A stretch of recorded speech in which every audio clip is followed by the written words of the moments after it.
नमस्कार मित्रों, आज के इस वीडियो में एक बार फिर से आप सभी का बहुत बहुत हार्दिक स्वागत है। आज हम हिंदी साहित्य इतिहास के अंतर्गत गद्य विकास को अब तक के सबसे आसान ट्रिक की सहायता से याद करने का प्रयास करेंगे। तो जैसा कि स्क्रीन पर आप देख पा रहे हैं, गद्य यानी कि हिंदी गद्य का विकास। और हिंदी गद्य के विकास की बात करें तो हिंदी साहित्य में गद्य का विकास किस रूप में हुआ है उसे ही हिंदी गद्य का विकास कहा जाता है, जिसके क्रम में सबसे पहले आप देख पा रहे हैं अद्योतन सूरी जी को। अद्योतन सूरी ने क्या किया, सन 778 ईस्वी में कुबलय माला नामक एक गद्य कृत की रचना की। तो दिमाग में रखिएगा, अद्योतन सूरी ने क्या किया, 778 में 778 है ना, 778 या 778 ईस्वी में क्या किया, कुबलय माला नामक एक गद्य कृत की रचना की। ठीक है ना। और इसी से मिलती जुलती एक और रचना है कुबलय यामा, और उसके लेखक हैं अप्पय दीक्षित। कौन है, अप्पय दीक्षित। और यहाँ पर आप क्या देख रहे हैं, अद्योतन सूरी की क्या है, कुबलय माला। कैसे दिमाग में बैठाएं, तो दिमाग में रख लीजिएगा। यहाँ पे देखिए अद्योतन, तन भार, तन माने होता है शरीर, तो तन में शरीर में क्या बोले, कुबलय की माला। दिमाग में रख लीजिएगा कि जहाँ पे देखिएगा तन और उसमें देखिएगा माला, तो आप उसके पास पहुँच जाइएगा कि अद्योतन सूरी की रचना जो है वो कुबलय माला है, जबकि कुबलय यामा रचना जो है अप्पय दीक्षित की है। ठीक है। चलिए, अब आज के बाद ये कंफ्यूजिंग नहीं होना चाहिए। तो अद्योतन तन पर क्या रखें, बोले 7-7, कौन 7-7 8, क्या करिए, माला रखिए, है ना। और गद्य की ये रचना है, और गद्य की रचना करो। तो दिमाग में रख लीजिएगा कि भैया क्या करो, अद्य माने आज क्या कर लो, तन पर क्या करिए, 7-7 क्या करिए, 8 ठे माला रख लीजिए और गद्य की रचना करिए। बस दिमाग में इसे बैठा लीजिएगा, आसानी से याद हो जाएगा। ठीक है। आगे एक रचना और आप देख पा रहे हैं जो कि 10वीं 11वीं शताब्दी के आसपास की रचना है, और इसके कवि हैं रोडा कवि। तो रोडा कवि की रचना है राउल बेल, है ना, नामक एक ग्रंथ की रचना की गई है। अब इसे कैसे दिमाग में रखें, कई बार परीक्षा में पूछी गई है। तो 10-11 दिमाग में रखिए, 10-11 क्या बोले सर, बेल 10-11 बेल कहाँ, बोले रोड पर हैं। तो रोड पर देखते होंगे ना, रोड माने जिसे आप कहते हैं सड़क, तो रोड को रोड फार रोडा, बेल फार राउल बेल। अब 10-11 माने 10वीं 11वीं शताब्दी की रचना है, और कहाँ, रोड पर। तो दिमाग में रख लीजिएगा कि 10-11 बेल कहाँ, रोड पर दिखाई देते हैं, यानी कि रोड के अगल बगल में 10-11 क्या हैं, बेल हैं, बेल के पेड़ हैं, कहाँ, रोड के। तो दिमाग में रख लीजिएगा 10वीं 11वीं शताब्दी में रोड फार रोडा कवि, बेल फार राउल बेल ग्रंथ है। ठीक है। चलिए, अब कह रहे हैं कि जो ये राउल बेल है ये गद्य पद्य मिश्रित एक चंपू काव्य है। ठीक है ना, और प्राचीनतम हिंदी की कृति है। तो देखिए चंपू काव्य है। अब जो बेल है क्या है, वो गद्य पद्य दिमाग में रखिएगा, यद कहीं कहीं दिखाई दे रहा है। और क्या करते हैं लोग, रोड से बेल को तोड़ते हैं और चंपू हो जाते हैं। तो दिमाग में रख लीजिएगा कि क्या, कि रोड पर 10-11 ठे क्या हैं, बिल्कुल बेल हैं, और बेल को कौन बता रहे हैं कि गद्य पद करके लोग क्या करते हैं, तोड़ते हैं और उसको लेकर के चंपू हो जाते हैं। यानी कि गद्य और पद दोनों में लिखा गया कि चंपू काव्य है, इसका ध्यान रखिएगा। ठीक है, दोनों में है, गद्य और पद दोनों में है। ठीक है। चलिए, और क्या है, कह रहे कि ये जो राउल बेल है एक शिलांकृत कृति है। शिलांकृत माने शिला पर लिखी गई है, पत्थर पर लिखी गई कृति है। अब देखो भैया, अगर बेल को आपको तोड़ना है, रोड पर है, कहाँ पर, 10-11 रोड पर है, और लोग क्या कर रहे हैं, यथातथ से तोड़ेंगे, फिर उसको लेके चंपू हो जाएंगे। तो कैसे तोड़ोगे, तो बेल को तोड़ने के लिए शिला चाहिए, पत्थर चाहिए, और उस पत्थर से क्या करते हैं लोग, फेंक करके तोड़ते हैं। तो ऐसे मोटा मोटा क्लू बना लीजिएगा कि रोड पर बेल है, बेल पर लोग शिला मारते हैं, शिला मार करके जो क्या है, जब बेल गिरता है तो बेल लेकर के क्या हो जाते हैं, चंपू हो जाते हैं। ठीक है। चलिए, तो क्या हो गया, बेल को कैसे तोड़ेंगे, शिला से तोड़ेंगे, शिलांकित यानी कि शिला पर अंकित है। चलिए, लिखा गया है। आगे बात करते हैं कि इसी रोल बेल में यानी कि राउल बेल में क्या होता है कि हिंदी साहित्य में नखशिख वर्णन की जो श्रृंगार परंपरा का आरंभ होता है, किससे, राउल बेल से। अब देखिए राउल बेल में क्या हो रहा है, नखशिख, ठीक है ना, नखशिख राउल बेल, यानी कि नखशिख वर्णन की परंपरा कहाँ पे होगी, राउल बेल में होगी, राउल बेल में। अब बेल को क्या हुआ, जब कोई व्यक्ति बेल को पा गया तो क्या कर रहा है, उस बेल को नख और शिख पर सब जगह लगा करके श्रृंगार कर रहा है। तो दिमाग में रख लीजिएगा, ठीक है ना, यह बन जाएगा। और क्या हो रहा है, राउल बेला हिंदी की 7 बोलियों के शब्द मिलते हैं जिनमें राजस्थानी प्रधान है। तो दिमाग में रख लीजिएगा भैया, बेल जो है सबको बहुत बहुत प्रिय है ना, 7 बोलियों में, और राजस्थानी को ज़्यादा प्रिय है, अधिक प्रिय है। ठीक है, एक बार फिर मोटा मोटा देख लीजिएगा, क्या बताए, रोड पर 10-11 क्या है ना, रोड पर 10-11 क्या है, बेल है। अब उस बेल को क्या करते हैं, है ना, यद पद के लोग यानी गद्य पद में इसको तोड़ते हैं, किससे, शिला से तोड़ते हैं और चंपू हो जाते हैं लेकर के, और ले जाते हैं तो क्या करते हैं, नख और शिख पर लगा करके श्रृंगार करते हैं, किसको, राहुल बेल को। और बेल में क्या बोले, 7 बोलियां हैं, राजस्थानी ज़्यादा प्रिय है। तो दिमाग में रख लीजिएगा कि बेल है ना 7 बोलियों, राजस्थानी को ज़्यादा प्रिय है, ऐसे दिमाग में रखिएगा, नहीं जानी ज़्यादा है, प्रधानता राजस्थानी की ज़्यादा इसमें है। ठीक है, चलिए अब आगे हम लोग देखेंगे कि एक और रचना आपको दिखाई दे रही है कि जिसका नाम है उक्ति व्यक्ति प्रकरण। हिंदी के प्रथम गद्य ग्रंथ है। तो दिमाग में रखिएगा कि हिंदी का प्रथम ग्रंथ, गद्य ग्रंथ कौन, गद्य ग्रंथ उक्ति व्यक्ति प्रकरण। ठीक है ना। अब उक्ति व्यक्ति प्रकरण की जो रचना किसने की है, तो महाराज गोविंद चंद के सभा पंडित थे जिनका नाम था दामोदर। उस शर्मा ने क्या किया, दामोदर शर्मा ने 12वीं शताब्दी के आसपास किया है, जो कि उक्त व्यक्ति प्रकरण एक व्याकरण ग्रंथ है। ठीक है ना। और इसी उक्त व्यक्ति प्रकरण को हजारी प्रसाद द्विवेदी और मोतीचंद ने क्या किया, उक्त व्यक्ति प्रकरण को एक अत्यंत महत्वपूर्ण ग्रंथ माना है। अब देखिए दिमाग में रखिएगा, अब क्या है, उक्त व्यक्ति प्रकरण है, क्या है, प्रथम गद्य ग्रंथ है। तो देखिए दिमाग में रखिएगा, उक्त व्यक्ति प्रकरण प्रथम गद्य ग्रंथ है, जो कि क्या है, बताए सर, बहुत दमदार है। दमदार फार यानी कि दामोदर जी की रचना है। और क्या करो, इसको दोबारा पढ़ो, दोबारा बार बार पढ़ो, दोबारा बार बराबर, है ना, यानी कि 12 में। दिमाग में रख लीजिएगा कि उक्त व्यक्ति का प्रकरण क्या है, बोले बहुत दमदार है, इसको क्या करो, दोबारा पढ़ो, दोबारा माने 12 में, 12वीं शताब्दी में लिखी गई है। ठीक है ना। और क्या है, एक व्याकरण ग्रंथ है, तो व्याकरण है ना। तो देखिए प्रकरण क्या होता है, व्याकरण का प्रकरण कैसा है, दमदार है, इसलिए क्या करो, उसको दोबारा पढ़ो। ठीक है। और क्या है, ये व्याकरण ग्रंथ क्या है, बता रहे हैं भैया, हजार क्या है, मोती जैसा है। हजार फार हजारी प्रसाद द्विवेदी, मोती फार मोतीचंद, है ना, क्या करते हैं, हजार मोती की तरह क्या है, अत्यंत महत्वपूर्ण है। यानी कि हजारी प्रसाद द्विवेदी और डॉक्टर मोतीचंद ने उक्त व्यक्ति प्रकरण, जो कि दामोदर की रचना है, दमदार है, 12वीं शताब्दी के आसपास लिखा गया है, उसको एक महत्वपूर्ण ग्रंथ मानते हैं। तो दिमाग में रख लीजिएगा क्या, कि बोले उक्त व्यक्ति प्रकरण क्या है, गद्य का प्रथम ग्रंथ है ना, कैसा है, बहुत दमदार है। दमदार होने के साथ साथ क्या है, व्याकरण का ग्रंथ है। और क्या है, बिल्कुल हजार मोती के जैसा इसका प्रकरण जो है अत्यंत महत्वपूर्ण है। यानी कि हजारी प्रसाद द्विवेदी और डॉक्टर मोतीचंद ने क्या किया, उक्त व्यक्ति प्रकरण को एक अत्यंत महत्वपूर्ण ग्रंथ माना है। ठीक है, चलिए आगे आप देख पा रहे हैं कि बण रत्नाकर एक मैथिल कवि जिनका नाम है ज्योतिश्वर ठाकुर ने इसकी रचना की है।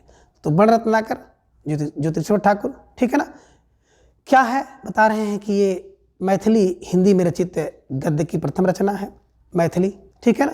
और बण रत्नाकर का ढांचा बात करें तो विश्वकोशात्मक है, यानी कि विश्वकोश है।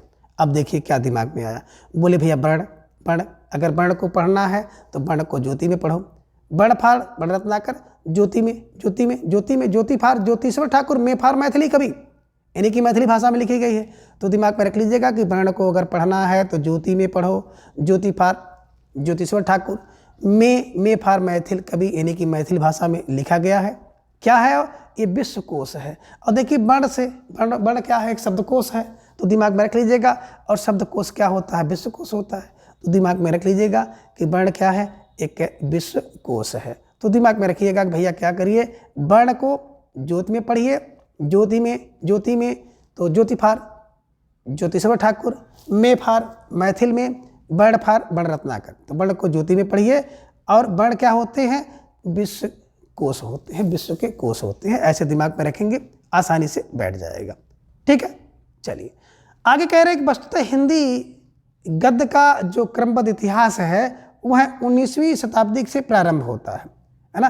तो हिंदी गद्य का जो क्रमबद्ध इतिहास अगर देखा जाए तो 19वीं शताब्दी के आसपास से प्रारंभ होता है। ठीक है। और आधुनिक काल या 19वीं सदी के पूर्व हिंदी गद्य के 3 रूप प्रचलित थे, जिनमें राजस्थानी गद्य था, दूसरा ब्रजभाषा गद्य और तीसरा खड़ी बोली गद्य। तो दिमाग में रख लीजिएगा कि क्या था। बता रहे हैं कि आधुनिक काल या 19वीं से पूर्व क्या था, केवल खबर थी, खबर थी।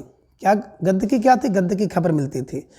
खा फार आप कह सकते हैं खड़ी बोली, बा फार बिल्कुल ब्रजभाषा में, रा फार राजस्थानी। तो दिमाग में रख लीजिएगा आधुनिक के पूर्व जो है 3 रूप प्रचलित थे, खड़ी बोली गद्य का, ब्रजभाषा गद्य का और राजस्थानी गद्य का रूप प्रचलित था। ठीक है ना, 19वीं शताब्दी के पहले। ठीक है, चलिए अब हिंदी गद्य के ये जो तीनों रूपों में राजस्थानी गद्य सबसे प्राचीनतम है। ठीक है ना, राजस्थानी सबसे प्राचीनतम है। खबर में खाफार खड़ी बोली गद्य, बाफार ब्रजभाषा गद्य, राफार राजस्थानी गद्य। तो राफार राजस्थानी गद्य जो है वो सबसे प्राचीनतम गद्य माना गया है। ठीक है, और कह रहे हैं कि राजस्थानी गद्य का सूत्रपात 10वीं शताब्दी में हुआ था। 10वीं में राजस्थानी गद्य का सूत्रपात 10वीं शताब्दी में हुआ माना जाता है। अब राजस्थानी गद्य की कुछ प्रमुख रचनाएं हैं, जिनमें एक धनपाल कथा है 14वीं सदी में लिखी गई, तत्व विचार 14वीं शताब्दी में लिखा गया है। आगे देख रहे हैं पृथ्वी चंद चरित या वाग विलास, है ना, 1421 ईस्वी में लिखी गई है, जिसके लेखक हैं माणिक चंद सूरी। तो ठीक है ना, कैसे दिमाग में रखेंगे, कभी कभी रचना परीक्षा में पूछी गई है कि पृथ्वी चंद चरित या वाग विलास किसकी रचना है। ठीक है ना, तो माणिक चंद सूरी की। तो पृथ्वी में क्या है, पृथ्वी में चंद क्या है, माणिक्य है, पृथ्वी में माणिक्य है। और वाग विलास ऐसा करिए कि माणिक्य मिल जाए, माणिक्य माने मोती मिल जाए। ठीक है ना, तो दिमाग में रख लीजिएगा कि पृथ्वी में क्या है, बोले सर पृथ्वी में माणिक्य है, वाग विलास में माणिक्य है। यानी कि माणिक फार माणिक चंद सूरी क्या है, इसके लेखक हैं। अगली जो रचना है राजस्थान की, वो है राजस्थानी भाषा में पंचाख्यान, 1847 में लिखा गया है, फतेह बैरागी। तो दिमाग रख लीजिएगा कि पंचाख्यान के लिए क्या करो, फतेह करो। बस दिमाग में रख लीजिएगा कि पंचाख्यान के लिए फतेह करो, ऐसे दिमाग में बैठाएंगे, आसानी से बैठ जाएगा। ठीक है, अब आगे हैं आचार्य रामचंद्र शुक्ल जी ने जो ब्रजभाषा गद्य का सूत्रपात सम्मत 1400 यानी कि 1343 ईस्वी से माना है ना। तो आपने क्या देखा कि आचार्य रामचंद्र शुक्ल जी ने 1400 विक्रम सम्मत या 1343 ईस्वी से गद्य परंपरा का सूत्रपात इन्होंने माना है। ठीक है, आगे आचार्य रामचंद्र शुक्ल के अनुसार ब्रजभाषा गद्य का सर्वप्रथम प्रयोग गोरखपंथी योगियों ने सम्मत 1400 के आसपास किया था। दिमाग में रखिएगा और यह प्रश्न बनता है। ठीक है ना, किसके अनुसार, शुक्ल के अनुसार। शुक्ल जी के अनुसार सबसे पहले ब्रजभाषा गद्य का प्रयोग किसने किया, तो गोरखपंथ योगियों ने किया। कब किया, सम्मत 1400 के आसपास किया था। इस चीज को दिमाग में रखें। ठीक है, आगे बता रहे हैं डॉक्टर वीरेंद्र नाथ मिश्र ने पृथ्वीराज राजसो में वचनिका जो कि शीर्षक के अंतर्गत उपलब्ध गद्य को ब्रजभाषा गद्य का प्राचीनतम रूप माना है। तो कैसे दिमाग में रखेंगे, वीरेंद्र नाथ, पृथ्वीराज राजसो में, बा से वीरेंद्र, बा से वचनिका। तो वीरेंद्र नाथ ने वचनिका, किसकी वचनिका, बोले पृथ्वीराज राजसो की वचनिका को जो उपलब्ध है ना, गद्य को ब्रजभाषा गद्य का प्राचीनतम रूप माना है। तो दिमाग में रख लीजिएगा कि ब्रजभाषा का प्राचीनतम रूप किसने, वीरेंद्र ने माना। किसको माना, वचनिका को माना। अब वचनिका किसकी, पृथ्वीराज राजसो की। ठीक है, चलिए अब आगे महाप्रभु जो कि वल्लभाचार्य के पुत्र जिनका नाम विट्ठलनाथ ने ब्रजभाषा गद्य की रचना श्रृंगार रस मंडन। ठीक है ना, श्रृंगार रस मंडन। तो दिमाग में रखिएगा, बड़ी महत्वपूर्ण रचनाएं ये सब हैं, परीक्षा में पूछी जाती हैं। किसका, बोले विट्ठल का। श्रृंगार रसमंडन कौन, विट्ठल। विट्ठल क्या करते हैं, विट्ठल श्रृंगार रसमंडन, श्रृंगार रसमंडन। तो दिमाग में रख लीजिएगा कि विट्ठ पर क्या करो, श्रृंगार रस का मंडन करो, विट्ठल पर श्रृंगार रस का मंडन करो, ऐसे दिमाग में रख लीजिएगा। आगे विट्ठलनाथ की अन्य रचनाएं हैं जिनमें यमुनाष्टक है और नवरत्न सटीक है। तो विट्ठल पर क्या करो, पहले तो श्रृंगार करो, और श्रृंगार करोगे तो यमुनाष्टक मिल जाएगा कहाँ, विट्ठल पर, और नवरत्न सटीक रूप से आपको काम करेंगे, नवरत्न मिल जाएंगे, सटीक नवरत्न। ठीक है, किसको, विट्ठल को। तो विट्ठल क्या करते हैं, यमुनाष्टक करते हैं और नवरत्न सटीक रखते हैं। ठीक है, चलिए अगली बड़ी प्रसिद्ध रचना है 84 वैष्णवन की वार्ता तथा 252 वैष्णवन की वार्ता। और इस ग्रंथ के जो रचनाकार हैं विट्ठलनाथ के पुत्र है ना, गोकुल नाथ जी हैं। ठीक है ना, तो आपने देखा बल्लभ के हुए विट्ठल और विट्ठल के हुए गोकुलनाथ जी। तो गोकुलनाथ ने क्या लिखा, 84,252 वैष्णव की वार्ता, 84 वैष्णव की वार्ता और 252 वैष्णव की वार्ता। कैसे दिमाग में रखें, तो बताइए भैया कुल कितने गो, बोले कुल गो 84,252 गो, कुल कितने 84,252। वार्ता कितनी वार्ता, बोले कुल वार्ता, कुल फार गोकुलनाथ जी, कुल फार गोकुल, ठीक है ना। कुल गो कितनी है, बोले कुल गोल 84 और 252, है ना। यानी कि 84 वैष्णव की वार्ता और 252 वैष्णव वार्ता के लेखक जो हैं गोकुलनाथ जी हैं, ठीक है। अब इसमें क्या, इसमें वैष्णव भक्तों और आचार्यों की जो महिमा है प्रकट करने वाली कथाएं लिखी गई हैं, किसमें, 84 वैष्णव वार्ता और 252 वैष्णव वार्ता में, ठीक है। और इसका रचना काल बता रहे हैं 17वीं शताब्दी के उत्तरार्ध में माना गया है, ठीक है। आगे है नाभादास जी ने संवत 1660 के आसपास अष्टयाम नामक एक ब्रज भाषा में पुस्तक लिखी। इसमें भगवान राम की दिनचर्या का वर्णन किया गया है। तो दिमाग में रखिएगा कि नाभा की कौन, अष्टयाम, नाभा अष्टयाम, बोले अष्टयाम खाओगे, बोले नाभा, है ना। कब, कितना, 1660 अष्टयाम, बोले अष्टयाम, आठों याम, अष्टयाम खाओगे, बोले नाभा है, 1660 में लिखा गया, ठीक है। और क्या है, भगवान राम की दिनचर्या का वर्णन किया गया, इसे भी ध्यान में रखिएगा, है ना। जो ब्रज भाषा में लिखा गया है, ब्रज में राम की दिनचर्या है, ठीक है। चलिए आगे बता रहे हैं कि ओरछा नरेश महाराज जसवंत सिंह के आश्रित कवि थे बैकुंठ मणि शुक्ल ने संमत 1680, है ना, संमत 1680 के आसपास ब्रजभाषा गद्य में अगहन महत्तम, है ना, अगहन महात्म्य एवं वैशाख महात्म्य नामक पुस्तक लिखी, ठीक है ना। किसने, बोले बैकुंठ मणि ने क्या किया, अगहन महात्म्य और वैशाख महात्म्य नामक पुस्तक लिखी है। कैसे दिमाग में बैठा है, तो दिमाग में बैठा लीजिए, बोले बैकुंठ कब, बोले अगहन और वैशाख में जो व्यक्ति क्या करेगा, मर जाएगा, यानी कर दीजिए पुस्तक लिखेगा, रचना करेगा, वो सीधा बैकुंठ जाएगा। तो दिमाग में रख लीजिएगा कि अगहन वैशाख में क्या करोगे, अगर कोई रचना करोगे, कोई पुस्तक लिखोगे, तो अगहन महात्म वैशाख महात्म, अगहन में और वैशाख में अगर कोई पुस्तक लिखोगे तो आप सीधे बैकुंठ जाओगे। बैकुंठ मण शुक्ल के द्वारा लिखा गया क्या है, ये दो पुस्तकें हैं, अगहन महात्म्य और वैशाख महात्म्य। तो अगहन और वैशाख में क्या होगा, अगर आप कोई रचना लिखोगे तो बैकुंठ जाओगे, और ये भी कह सकते हो कि जो मरता है ना वो सीधा बैकुंठ जाता है। जैसे भी दिमाग में रख लीजिए कि अगहन वैशाख में कोई व्यक्ति मरा है तो बैकुंठ जाएगा, मतलब बैकुंठ मण शुक्ल की रचनाएं हैं, ठीक है। चलिए आगे हैं सूरत मिश्र, बात करें सूरत मिश्र ने संमत 1767 ईस्वी में, संमत 1767 में बैताल पचीसी नामक पुस्तक लिखी है। तो देखिए सूरत किसकी होती है, बोले सूरत तो भैया सूरत माने जान ही रहे हैं, शक्ल है ना। तो सूरत कैसी, बोले बैताल की। तो बैताल की सूरत कैसी, एकदम 25-25 ही है, 25-25 ही है ना, 25-25 ही है। तो बैताल की सूरत, बैताल 25 सूरत, बैताल की सूरत 25-25 ही है, तो सूरत रखिएगा, ठीक है ना। और कब लिखा गया है, 1767 में, 1767, ठीक है ना। और इसी जो बैताल पचीसी की रचना संस्कृत कवि शिवदास की रचना से लेकर के इसकी रचना की गई है। तो इसके जो मूल लेखक अगर बात की जाए तो बैताल पचीसी के शिव हैं, है ना। बैताल को शिव ही सजा देंगे ना, तो दिमाग में रखिएगा, उस रचना से लिया गया है। आगे बता रहे हैं कि बैताल पचीसी का जो खड़ी बोली हिंदुस्तानी में अनुवाद किसने किया, खड़ी बोली हिंदुस्तानी में अनुवाद मजहर अली के साथ मिलकर के लल्लू लाल ने बैताल पचीसी 1801 ईस्वी में किया, ठीक है ना। अब देखिए बैताल की सूरत मिश्र, बैताल शिव, है ना, आपने देखा शिवदास की रचना है। और बैताल पर कौन, बोले बैताल पर फिर कौन, मजहर अली के साथ मिलकर के कौन, लल्लू लाल ने बैताल पचीसी लिखी। कब, 1801 ईस्वी में लिखी।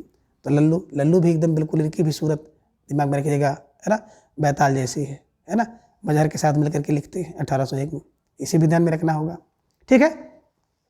सम्मत 1852 इन्हीं की बात करें ईस्वी की, तो 1795 ईस्वी में लाला हीरा लाल ने आईने अकबरी की भाषा वचनिका नामक एक खड़ी बोली पुस्तक लिखी है। तो ये भी दिमाग में रखिएगा कि, है ना, 1852 सम्मत, या आप कह सकते हैं 1795 ईस्वी में लाला हीरा लाल ने आईने अकबरी की वचनिका लिखा, ठीक है ना।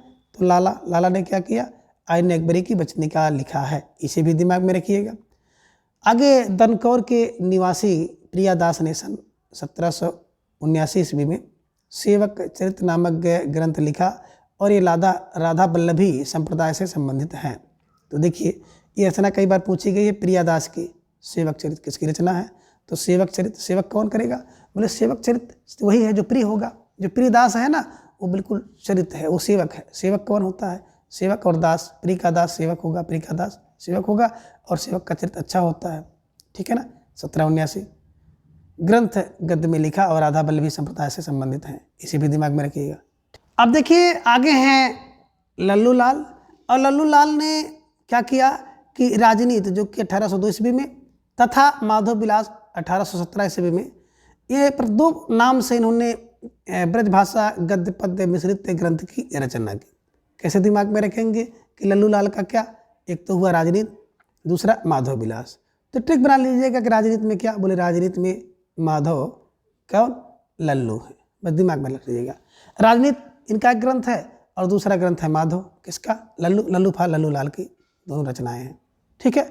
माधव विलास की बात करें तो माधव विलास 19वीं शताब्दी के सामाजिक जीवन के जो स्वरूप इसमें चित्रण की दृष्टि से महत्वपूर्ण रचना है, ठीक है ना। तो माधव विलास की बात करते हैं जो कि 19वीं शताब्दी में लिखी गई रचना है, इसमें सामाजिक जीवन के स्वरूप का चित्रण किया गया है, ठीक है। आगे हैं माणिकलाल ओझा, सन 1828 ईस्वी में सोमन बंसन की वंशावली नामक ब्रजभाषा गद्य में रचना किया है। तो देखिए माणिक क्या है, माणिक तो यही है कि सोमवंश, सोमवंश में क्या है, माणिक है। सोमवंश की वंशावली में माणिक है, दिमाग में रख लीजिएगा कि सोम वंश की वंशावली में माणिक है, ठीक है, माणिक पार माणिकलाल।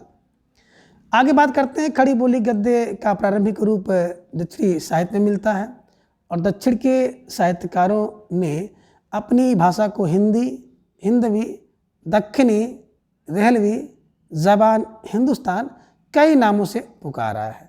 तो इसे भी दिमाग में आप रख लीजिएगा कि जितने भी खड़ी बोली के गद्य के प्रारंभिक साहित्य है ना मिलता है, तो दक्षिण के साहित्यकारों ने अपनी भाषा में हिंदी, हिंदवी, दक्षिणी, दहलवी और ज़बान, हिंदुस्तान कई नाम से इसको पुकारा गया है, ठीक है। आगे कह रहे हैं कि दक्षिणी हिंदी के संबंध में प्रोफेसर अहते शाम हुसैन ने लिखा है कि इस भाषा में पंजाबी, हरियाणवी और खड़ी बोली का मेल था।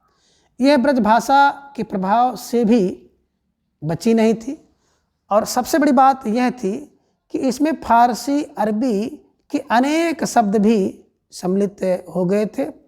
इतिहास से पता चलता है कि आरंभ में उन्होंने उसी भाषा से काम चलाया और यहाँ तक कि वह उन्नति करके साहित्य की भाषा बन गई, ठीक है ना। क्या हो गई, साहित्य की भाषा बन गई, और साहित्यकारों ने उसको कभी हिंदी, कभी जुबान हिंदुस्तान कहा और कभी दक्कनी कहकर पुकारा।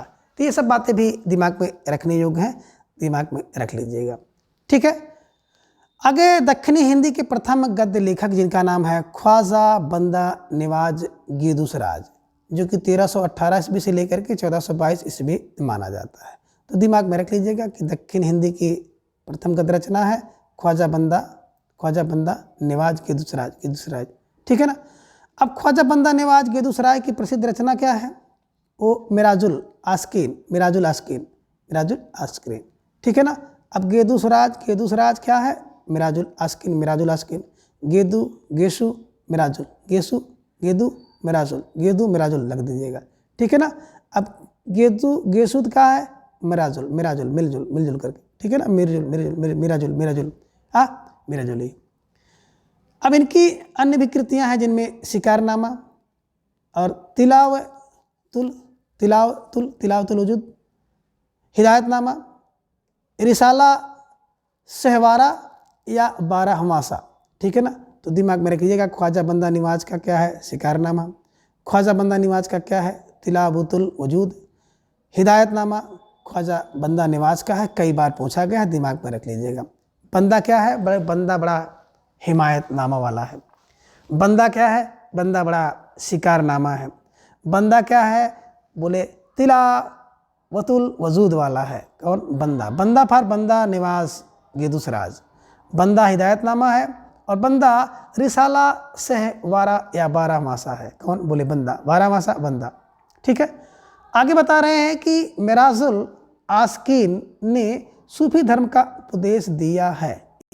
अब आगे हैं कुतुब मुस्तरी, जो कि मुल्ला वज़ही की प्रमुख रचना है। ठीक है ना, तो इसे दिमाग में रख लीजिएगा कि कुतुब मुस्तरी मुल्ला वज़ही, कुतुब मुस्तरी मुल्ला वज़ही की रचना है। अब मुल्ला वज़ही ने क्या किया? सन 1625 में सबरस नामक एक ग्रंथ की रचना किया। तो मुल्ला वज़ही सबरस, सबरस कौन? वज़ही लेता, वज़ही। ठीक है, ऐसे दिमाग में रख लीजिएगा कि मुल्ला क्या करते हैं? सबरस लेते हैं, सबरस लेते हैं, है ना, दिमाग में रख लीजिएगा, कभी कभी परीक्षा में पूछा गया है। ठीक है, आगे सबरस को उर्दू साहित्य का प्रथम गद्य रचना माना जाता है, तो ये भी दिमाग में रखिएगा, सबरस उर्दू साहित्य का प्रथम गद्य रचना है। ठीक है ना, अब सबरस में क्या है? तसव्वुफ के सिद्धांत को प्रतीकात्मक शैली में व्यक्त किया गया है। क्या है? सिद्धांत है। सबरस में क्या है? तसव्वुफ के सिद्धांत है, उसके प्रतीकात्मक शैली में व्यक्त किया गया है।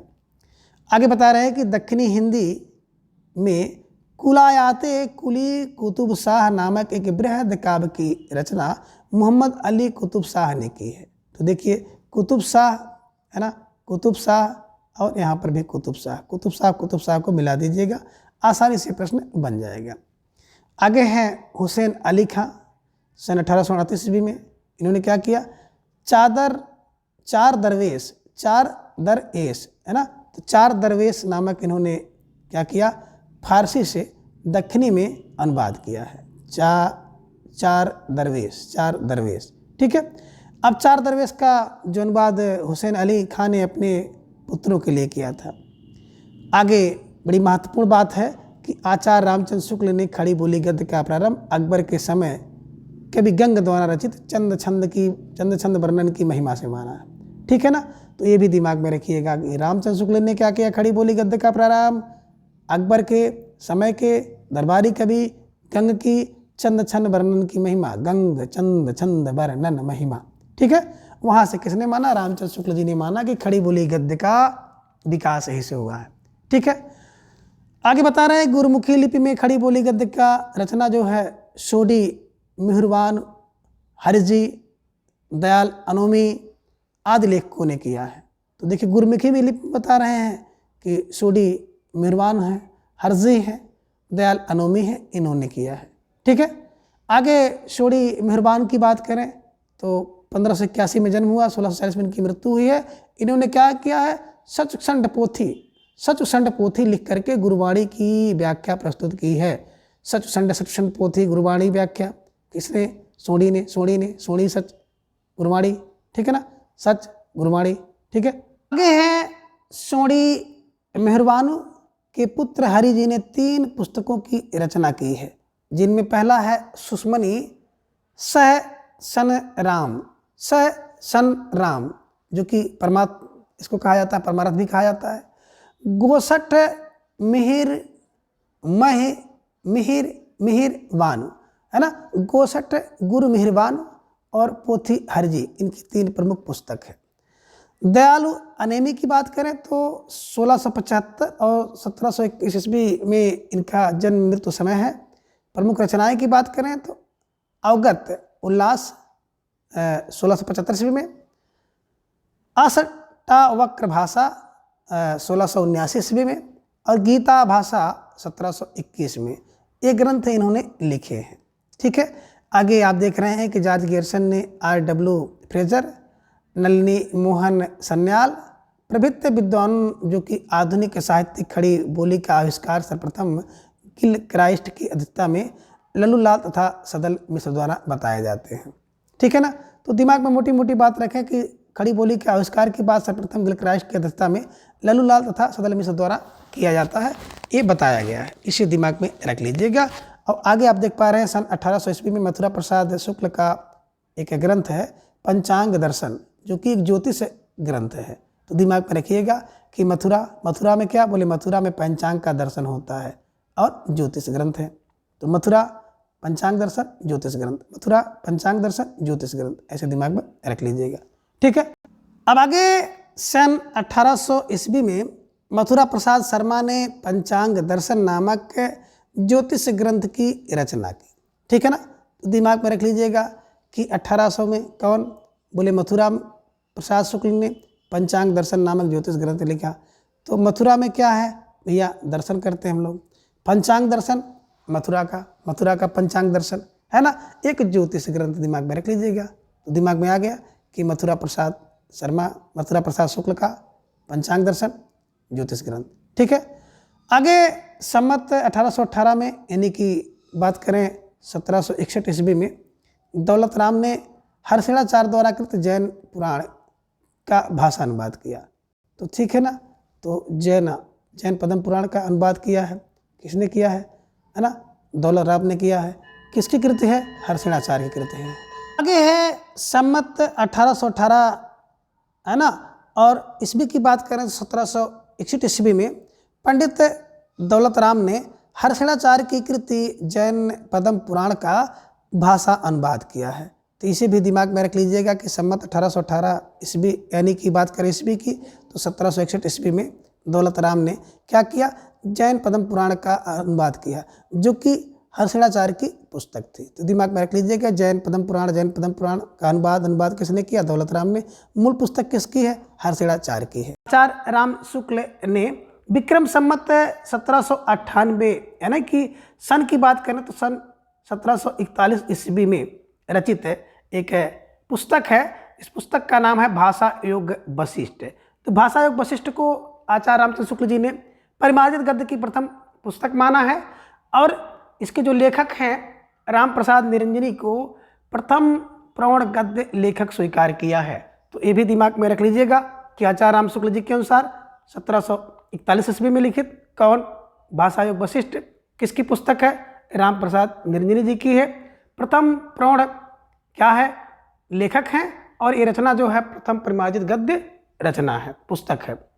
तो दिमाग में मोटी मोटी बात रख लीजिएगा कि भाषा योग वशिष्ठ को प्रथम परिमार्जित गद्य किसने माना है, शुक्ल जी ने माना है, और राम प्रसाद निरंजनी जी को प्रथम प्रवण गद्य लेखक भी स्वीकार किया है। ठीक है, चलिए प्राय परीक्षा में पूछा जाता है कि भाषा योग वशिष्ठ के लेखक कौन है, तो राम प्रसाद निरंजनी। ठीक है ना, अब भाषा का योग क्या है बताइए भैया, भाषा का योग जो होता है वो बिल्कुल निरंजनी होता है। ठीक है, चलिए अब आगे बात करते हैं कि भाषा योग वशिष्ठ की जो भाषा है मूलतः पंजाबी ब्रज भाषा मिश्रित है। तो भाषा योग वशिष्ठ भाषा में कौन भाषा, बोले पंजाबी और ब्रज भाषा मिश्रित है। भाषा योग वशिष्ठ में तो भाषा में योग है, कौन कौन सा योग है, बोले सर पंजाबी और ब्रज भाषा मिश्रित खड़ी बोली है। ठीक है, चलिए अब आगे आप देख पा रहे हैं कि मुंशी सदा सुखलाल ने खड़ी बोली में सुख सागर की रचना की, जो कि विष्णु पुराण के आधार पर लिखा गया है। तो इसे भी दिमाग में रखिएगा कि मुंशी कौन, सदा सुखलाल, सुख फार सुख सागर। ठीक है ना, यहाँ पे क्या देखा, सदा सुखलाल सुख सागर लिखेंगे, और सुख का सागर क्या है, विष्णु पुराण के आधार पर इन्होंने किया है। बस दिमाग में रखिएगा कि सदा क्या है, सदा सुख कहाँ पर, सुख सागर में मिलेगा, और सुख सागर कौन है, बोले विष्णु पुराण। ठीक है ना, तो सदा सुख मिलेगा सुख सागर में, और सुख सागर कौन है, बोले विष्णु पुराण। ठीक है ना, ऐसे दिमाग में रखिएगा कि सुख सागर का आधार कौन है, बोले भरत सर विष्णु पुराण। ठीक है, चलिए आगे खड़ी बोली गद्य को एक साथ आगे बढ़ाने वाले 4 महान भाव हुए हैं, जो निम्न हैं, जिनमें पहले हैं मुंशी सदा सुखलाल जिन्हें नियाज कहा जाता है, सैयद इंसा अल्लाह खां, लल्लू लाल तथा सदल मिश्र। ये 4 जो प्रमुख है खड़ी बोली गद्य के उन्नायक माने जाते हैं। ठीक है ना, और इनका क्रम भी यही है। सबसे पहले आप देखेंगे सदा सुखलाल को, फिर इंसा को, सदा सुखलाल, इंसा, फिर लल्लू लाल और सदल। ठीक है ना, और एक क्लू बना लीजिएगा कि सदा का बोले इंसा, सदा इंसा। ठीक है ना, इंसाफ करो, एक क्लू बन गया, सदा इंसाफ करो। और दूसरा लल्लू के दल में रहो, लल्लू सदल। ठीक है ना, लल्लू के सदल में रहो, लल्लू के दल में रहो। तो लल्लू फार लल्लू लाल और दल सार सदल मिश्र। ठीक है ना, तो दिमाग में लिख लीजिएगा कि सदा इंसा करो और लल्लू के दल में रहो। और ये भी आप कह सकते हो कि सदा कौन, बोले इंसा कहाँ, लल्लू के दल में रहती थी, तो दल फार सदल मिश्र कर लीजिएगा। सदा माने सदा सुखलाल, इंसा फार इंसा अल्लाह खां, लल्लू फार लल्लू लाल और दल फार सदल मिश्र, ये क्रम है कि सदा इंसा लल्लू के दल में रहती थी या रहती थी। ठीक है, दिमाग में रखिएगा, आसानी से याद हो जाएगा। ठीक है, चलिए आगे आप देख पा रहे हैं कि मुंशी सदा सुखलाल, जिन्हें नियाज उपनाम से पुकारा जाता था, नियाज से जाना जाता था, और इंसा अल्लाह खां, इन दोनों का संबंध पोर्ट विलियम कॉलेज से नहीं था। ठीक है ना, तो दिमाग में रख लीजिएगा, है ना, कि कौन, सदा सुखलाल और इंसा अल्लाह खां, इंसा इंसा इंसा। ठीक है ना, इन दोनों का संबंध पोर्ट विलियम कॉलेज से नहीं था। ठीक है, अब आगे बता रहे हैं कि मुंशी सदा सुखलाल ने लिखा है कि रस्मो रिवाज भाखा का दुनिया से उठ गया है। कौन लिखेगा, देखिए सदा सुख, सदा सुख, सदा सुख की बात करते हैं। अगर रस्मो रिवाज भाषा का दुनिया, ठीक ना, रस्मो रिवाज भाषा का दुनिया से उठ गया तो क्या हो गया, तो सदा सुख मिलेगा। सदा सुख कब मिलेगा भैया, देखिए अगर सदा सुख आपको लेना है तो रस्मो रिवाज और भाषा का दुनिया से उठाइए। तो रस्मो रिवाज की भाषा सदा सुख देती है, रस्मो रिवाज की भाषा सदा सुख देती है। ठीक है, दिमाग में रखिएगा। अगर ये परीक्षा में पूछ लिया जाए कि किसने कहा है या किसने लिखा है कि रस्मो रिवाज भाषा की दुनिया से उठ गया है, तो तुरंत आपके दिमाग में आना चाहिए सदा सुखलाल नियाज ने। ठीक है ना, तो रस्मो रिवाज क्या करते हैं, बोले रस्मो रिवाज की भाषा सदा सुख देती है। सदा सुख माने सदा सुखलाल इसके क्या है, लेखक हैं या उन्होंने ये बात कही है। ठीक है, चलिए आगे आप देख पा रहे हैं कि लल्लू लाल और सदल मिश्र दोनों ही पोर्ट विलियम कॉलेज के प्राध्यापक थे। ठीक है ना, अब देखिए, अब बात करें लल्लू लाल और सदल दोनों क्या है, पोर्ट विलियम के प्राध्यापक हैं। तो देखिए भाई, थोड़ा सा हम एक ऐसा क्लू निकालेंगे, आप लोगों को भी सुनने में थोड़ा सा आड़ लगेगा, और हमारी भी इतनी हस्ती या औकात नहीं है कि हम किसी के ऊपर टीका टिप्पणी करें, लेकिन बस यही है कि एक क्लू बना करके इसको याद करना है कि आसानी से याद हो जाए। किसी की भावना को ठेस पहुंचाने का कोई उद्देश्य नहीं है, ना ही किसी प्रकार की राजनीतिक गतिविधि से कुछ लेन देन है। बस मिर्च मसाला लगाकर किस तरह से आसानी से इसको याद किया जाए, एकमात्र ही उद्देश्य है। ठीक है ना, अब यहाँ पे देखो लल्लू लाल को तो आप करिए लल्लू, दूसरा क्या, सदल को थोड़ा सा कर लीजिएगा कि बगल में या पगल में, पगल कर लीजिएगा, पगल व्यक्ति। ठीक है ना, तो ये क्लू है भाई, भावना को ठेस पहुंचाने का उद्देश्य कोई नहीं है, और ना ही इतने बड़े व्यक्ति पुरुष के ऊपर हम कोई टिप्पणी कर सकते हैं। ठीक है ना, तो लल्लू और सदल माने पगल कर लीजिएगा, पगल। ये दो लोग क्या है, पोर्ट विलियम कॉलेज में अध्यापक थे, है ना। तो देखिए एक मोटा मोटा क्लू बना लीजिएगा ना कि एक उनकी पॉलिसी थी कि एक लल्लू टाइप के व्यक्ति को रख लिया जाए, थोड़ा सा पगल व्यक्ति को रख लिया जाए कहाँ पर, कॉलेज में, तो हम लोगों का ज़्यादा सहयोग मिलेगा। तो सदल और लल्लू, सदल लल्लू, या ये भी कह सकते हैं कि लल्लू का दल वहाँ पे था पूरा, है ना। तो लल्लू का दल था कहाँ, पोर्ट विलियम कॉलेज में, है ना। तो लल्लू फार लल्लू ला, दल फार सदल। ठीक है ना, लल्लू का दल था, ये दिमाग में रख लीजिएगा। और अब मुंशी सदा सुखलाल नियाज की जो प्रमुख है रचना है सुख सागर, सदा सुख सागर। ठीक है ना, तो सदा सुख का सागर क्या है, बोले सुख का सागर विष्णु पुराण है। सदा सुख सागर कौन, विष्णु पुराण आधार है। और देखिए यौम सुख सागर के बाद इन्होंने क्या किया, मुंथ खबु बारीक है, दो प्रमुख रचना है। ठीक है ना, कैसे दिमाग में रखेंगे, सदा सुख का सागर कौन, विष्णु पुराण, और दूसरा क्या है, मुंथ खब बारीक, खूब बारीक, मुंथ खूब बारीक, सदा सुख देती है। ठीक है ना, देखिए एक तो कौन है, सुख सागर, सुख देगा सदा, और दूसरा सदा सुख कौन देता है, मुक्त में खूब, क्या करो, मुक्त में खूब, मुक्त, देखो मुक्त दिया ना, मुक्तब, है ना, तारीफ, मुक्तब बारीक हो जाए तो दिमाग में रखिएगा, मुफ्त में, मुखत में क्या मिल जाए, कोई चीज़ मिल जाए, मुखत। तो ठीक है ना, इसको हम मुखत कर लेंगे। तो क्या होगा, सदा सुख कौन देगा, बोले भैया सुख का सागर मिल जाए तो सदा सुख देगा, और मुखत में कोई चीज़ मिल जाए तो भी सुख देगी। सुख फार सदा सुखलाल की रचनाएं हैं, और ये परीक्षा में पूछी गई हैं और कई बार पूछी गई हैं, इसलिए इन्हें दिमाग में रखना बहुत जरूरी है कि सदा सुख कौन देगा, सुख का सागर, और कौन देगा, मुखत, मुतक चीजें क्या करेंगे, सुख देती हैं। चलिए ठीक है, सुख फार सदा सुखलाल।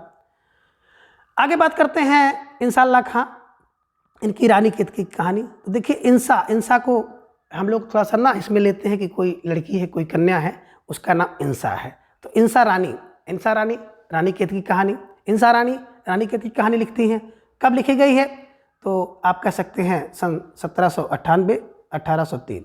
ठीक है ना, 1798 1803 के आसपास इन्होंने लिखा है। तो दिमाग में रखिएगा, इंसा अल्लाह खां, रानी कैद की कहानी, है ना। तो इंसा रानी, ठीक है। चलिए, और इसी रानी कैद की कहानी को उदय भान चरित के नाम से भी जाना जाता है।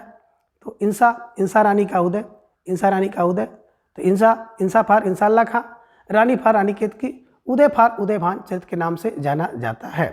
तो इंसा रानी का उदय, ठीक है।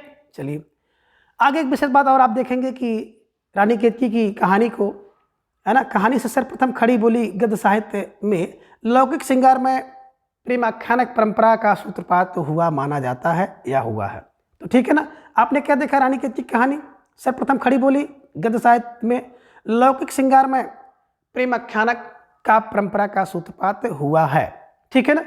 अब इंशाअल्लाह खान ने अपनी जो भाषा की नीति की घोषणा निम्न शब्दों में की है कि यह वह कहानी है जिसमें हिंदी चुट और ना किसी बोली का मेल है ना पुट है। तो देखिए, चुटपुट की बात कौन करेगा भैया, इंसा ने क्या किया, चुटपुट बात किया, है ना। भाषा की बात में क्या किया भैया, चुटपुट बात किया है। दिमाग में रख लिया, चुटपुट की बात जहाँ पे आ जाएगी वहाँ पे इंसा मान लीजिएगा, ठीक है ना। चलिए, शैली की दृष्टि अगर देखा जाए तो शैली बात करें किसकी, इंसा की, जो कि रानी केत की कहानी है जिसे उदय भान चरित के नाम से जाना जाता है, हास्य प्रधान है।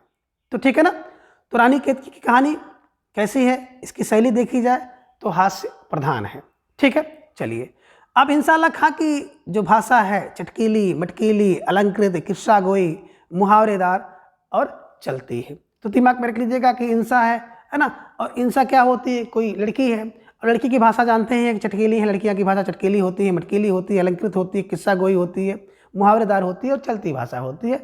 तो ऐसे दिमाग में बैठा लीजिएगा, आसानी से बैठ जाएगा। और कभी कभी प्रश्न बन जाता है कि निम्नलिखित में से किसकी, कौन से ऐसे, है ना, जो गद्य भाषा विकास के उन्नायक हैं जिनकी भाषा क्या है, चटकीली, मटकीली, भड़कीली, मुहावरेदार है। तो दिमाग में रख लीजिएगा कि कौन है, इंशाअल्लाह खां है। इनकी भाषा सबसे चटकीली, मटकीली, अलंकृत, किस्सा गोई शैली, मुहावरेदार और चलती भाषा है, ठीक है। आगे रानी केतकी की बात करें तो हिंदी की जो पहली मौलिक लिखित गद्य कथा है, कौन, रानी केतकी की कहानी हिंदी की पहली मौलिक लिखित गद्य कथा, ठीक है।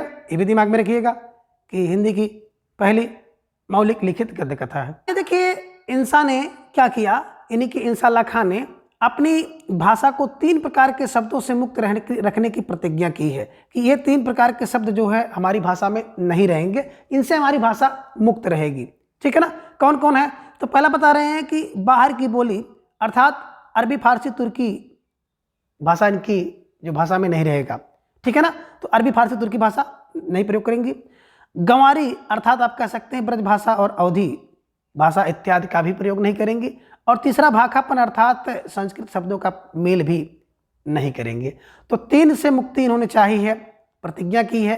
अरबी, फारसी, तुर्की विदेशी भाषा बाहर की, गंवारी अर्थात ब्रज और अवधी भाषा, भाखापन अर्थात संस्कृत के शब्दों का मेल इनकी भाषा में नहीं पाया जाएगा। ऐसे इन्होंने प्रतिज्ञा की है, ठीक है। अब आगे देखिए वही लल्लू लाल, है ना। तो लल्लू लाल की बात करें तो भैया लल्लू लाल आ गए, इन्होंने 11 पुस्तकों की रचना की, ठीक है ना। तो लल्लू लाल देखिए, लल्लू लाल क्या, पहले इन्होंने रचना लिखी सिंहासन बत्तीसी 1801 में, तो सिंहासन बत्तीसी 1801 में, बैताल पचीसी 1801 में, शकुंतला नाटक 1810 में, माधवनल 1801 में, राजनीति 1802 में, प्रेम सागर 1810 में, लतायत ये हिंदी 1810 में, ब्रजभाषा व्याकरण 1811 में, सभा विलास 1815 में, माधव विलास 1817 में और लाल चंद्रिका 1818 में। आप इन सभी रचनाओं को कैसे दिमाग में रखें, तो एक मोटा मोटा क्लू बनाएंगे। क्लू, लल्लू लाल जी को हम लोग कहेंगे लल्लू व्यक्ति, देखेंगे ना, कुछ व्यक्ति लल्लू होते हैं। अब जो व्यक्ति लल्लू लाल होगा, लल्लू टाइप का व्यक्ति होगा, तो लल्लू, है ना, देखेंगे गांव में थोड़ा सा जिनकी बुद्धि हल्की होती है उन्हें लोग लल्लू कहते हैं। तो लल्लू टाइप का व्यक्ति क्या होगा, सिंहासन पर अगर उसको बैठाएंगे ना तो बत्तीसी निकालेगा, दांत दिखाएगा, है ना। और क्या करेगा, अब बत्तीसी निकालेगा तो पचीसी भी निकलेगा, तो बैताल पचीसी, तो बत्तीसी और पचीसी कितना, एक मैंने 1801 में लिखा गया, ठीक है ना। अब लल्लू टाइप का व्यक्ति सिंहासन पर बैठेगा तो बत्तीसी निकालेगा, सिंहासन बत्तीसी लल्लू, बैताल पचीसी लल्लू। अब शकुंतला नाटक 10 नाटक करता है, ठीक है ना। क्या, प्रेम सागर 10 में। और क्या, माधव और राजनीति में लल्लू है। तो माधवनल 1801 में, और माधव विलास भी इनका देखिएगा, 2 रचनाएं हैं, माधव विलास 1817 में। तो जहाँ पे देखिएगा माधवनल 1801 में और माधव विलास 1817 में 2 रचनाएं हैं। राजनीति में लल्लू है, लल्लू फार, राजनीति फार 1802 में इनकी लिखी गई है। प्रेम सागर, अब देखिए लल्लू टाइप के जो लोग होते हैं ना, बहुत प्रेम करते हैं, प्रेम के चक्कर में पड़ जाते हैं, ठीक है ना। और आगरा में इनका जन्म हुआ है, तो फिर इनका आगरा में इलाज चलता है। लल्लू टाइप के लोगों का भी दिमाग में रखिएगा, ठीक है ना। लतायप, लतायप, लतायप ये हिंदी और लतायप होते हैं, लत्ता भी होते हैं। थोड़ा सा ट्रिक बनाइएगा, और ट्रिक का उद्देश्य किसी की भावना को ठेस नहीं पहुंचाना है, और ना ही इतनी बड़ी विद्वान के ऊपर मेरा कुछ अधिकार है, और ना ही मेरी हैसियत है कुछ टिप्पणी करें, बस आसानी से आ जाए, ठीक है ना। लतायप होते हैं, लल्लू टाइप के लोग लतायप होते हैं। और क्या है, हिंदी ब्रज भाषा का व्याकरण, ब्रज भाषा का व्याकरण रखते हैं साथ में लल्लू टाइप के लोग। भाषा में विलास करेंगे, इनकी भाषा अगर करेंगे तो विलास होगा। और माधव विलास आपने देखा ही, लाल चंद्रिका, ठीक है ना। तो मोटी मोटी बातें यहाँ पे आपको रखनी है कि लल्लू टाइप के लोग को सिंहासन में बैठाएंगे तो लल्लू टाइप के लोग क्या करेंगे, बत्तीसी दिखाएंगे, ठीक है ना। लल्लू टाइप के लोग यहाँ पे लेते हैं, ठीक है ना। लल्लू टाइप के लोग क्या करेंगे, जब सिंहासन पर बैठेंगे बत्तीसी दिखाएंगे, 25 दिखाएंगे, शकुंतला नाटक करेंगे। माधवनल होते हैं लल्लू टाइप के लोग, राजनीति में लल्लू होते हैं। प्रेम सागर, प्रेम करते हैं लल्लू टाइप के लोग। लताप होते हैं, लतायप होते हैं, है ना। और ब्रजभाषा व्याकरण लल्लू टाइप के लोग रखते हैं अपने पास।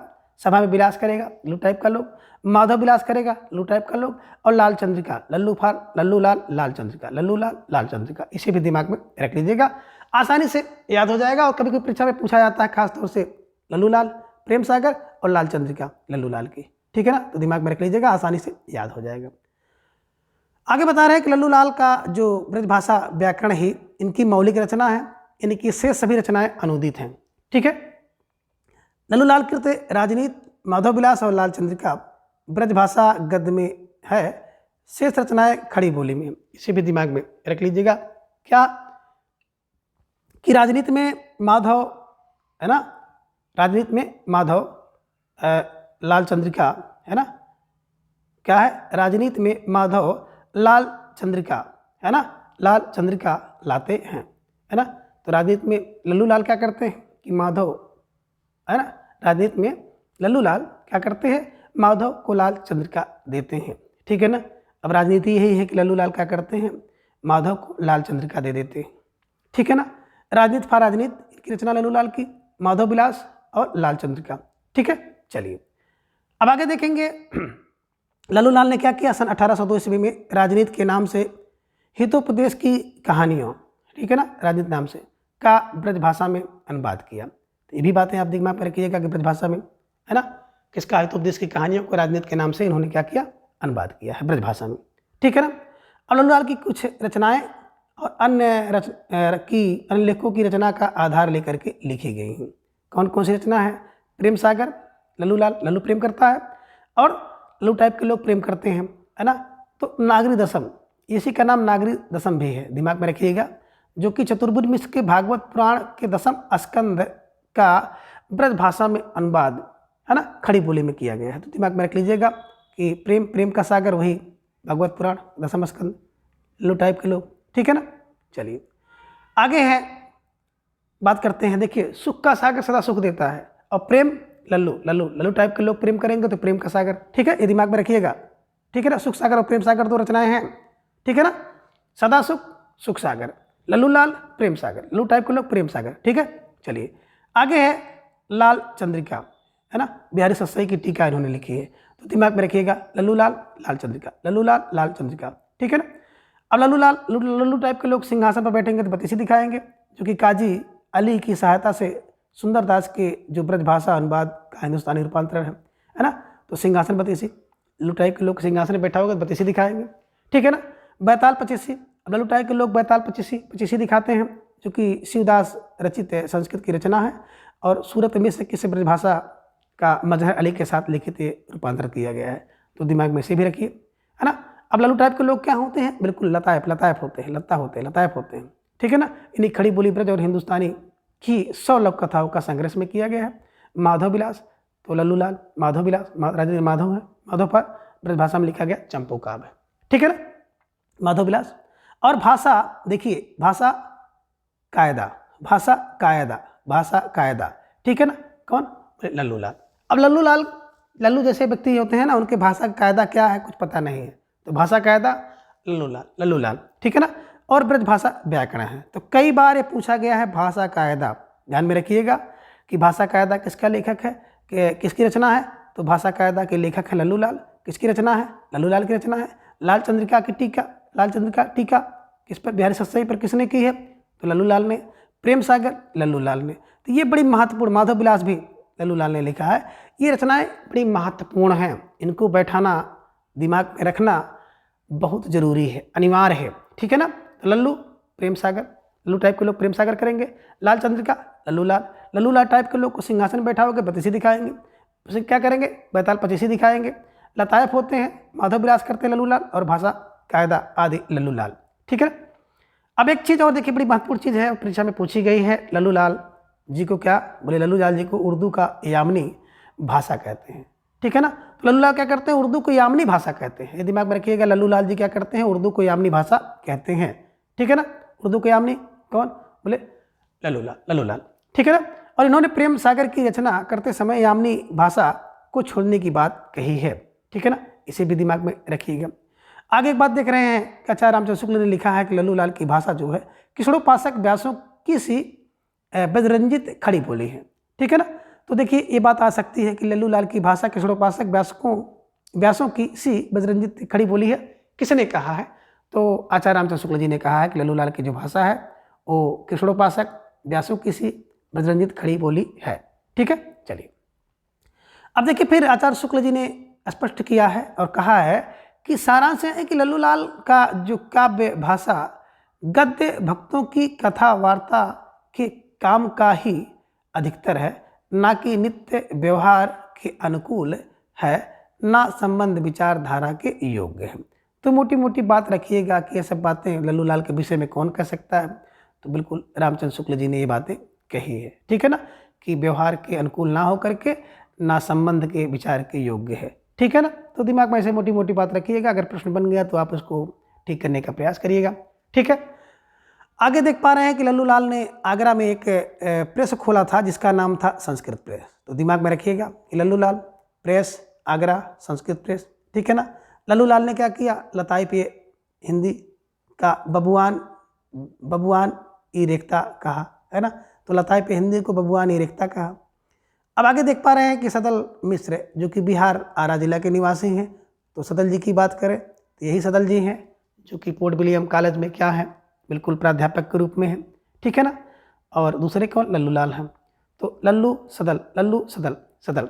अब सदल की बात करते हैं, बिहार, है ना। सदल, थोड़ा सा सदल, सदल, बिहार आरा के निवासी हैं।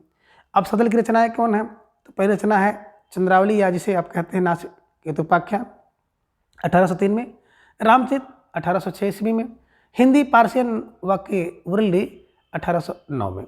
अब देखिए कैसे दिमाग में रखें। देखिए जो सदल टाइप के व्यक्ति हैं, सदल सदल सदल सदल, ठीक है ना, यानी कि लल्लू का दल, दल सदल। अब सदल उनके साथ रहते हैं, तो लल्लू टाइप के व्यक्ति के साथ कौन रहेगा? सदल रहेगा, थोड़ा सा पगल रहेगा, हल्का है। तो मोटा मोटा बातें रखिएगा, सदल सदल सदल, है ना। तो अब सदल क्या कर रहे हैं? एक तो भैया नास केतुपाख्यान, नास कौन कर सकता है?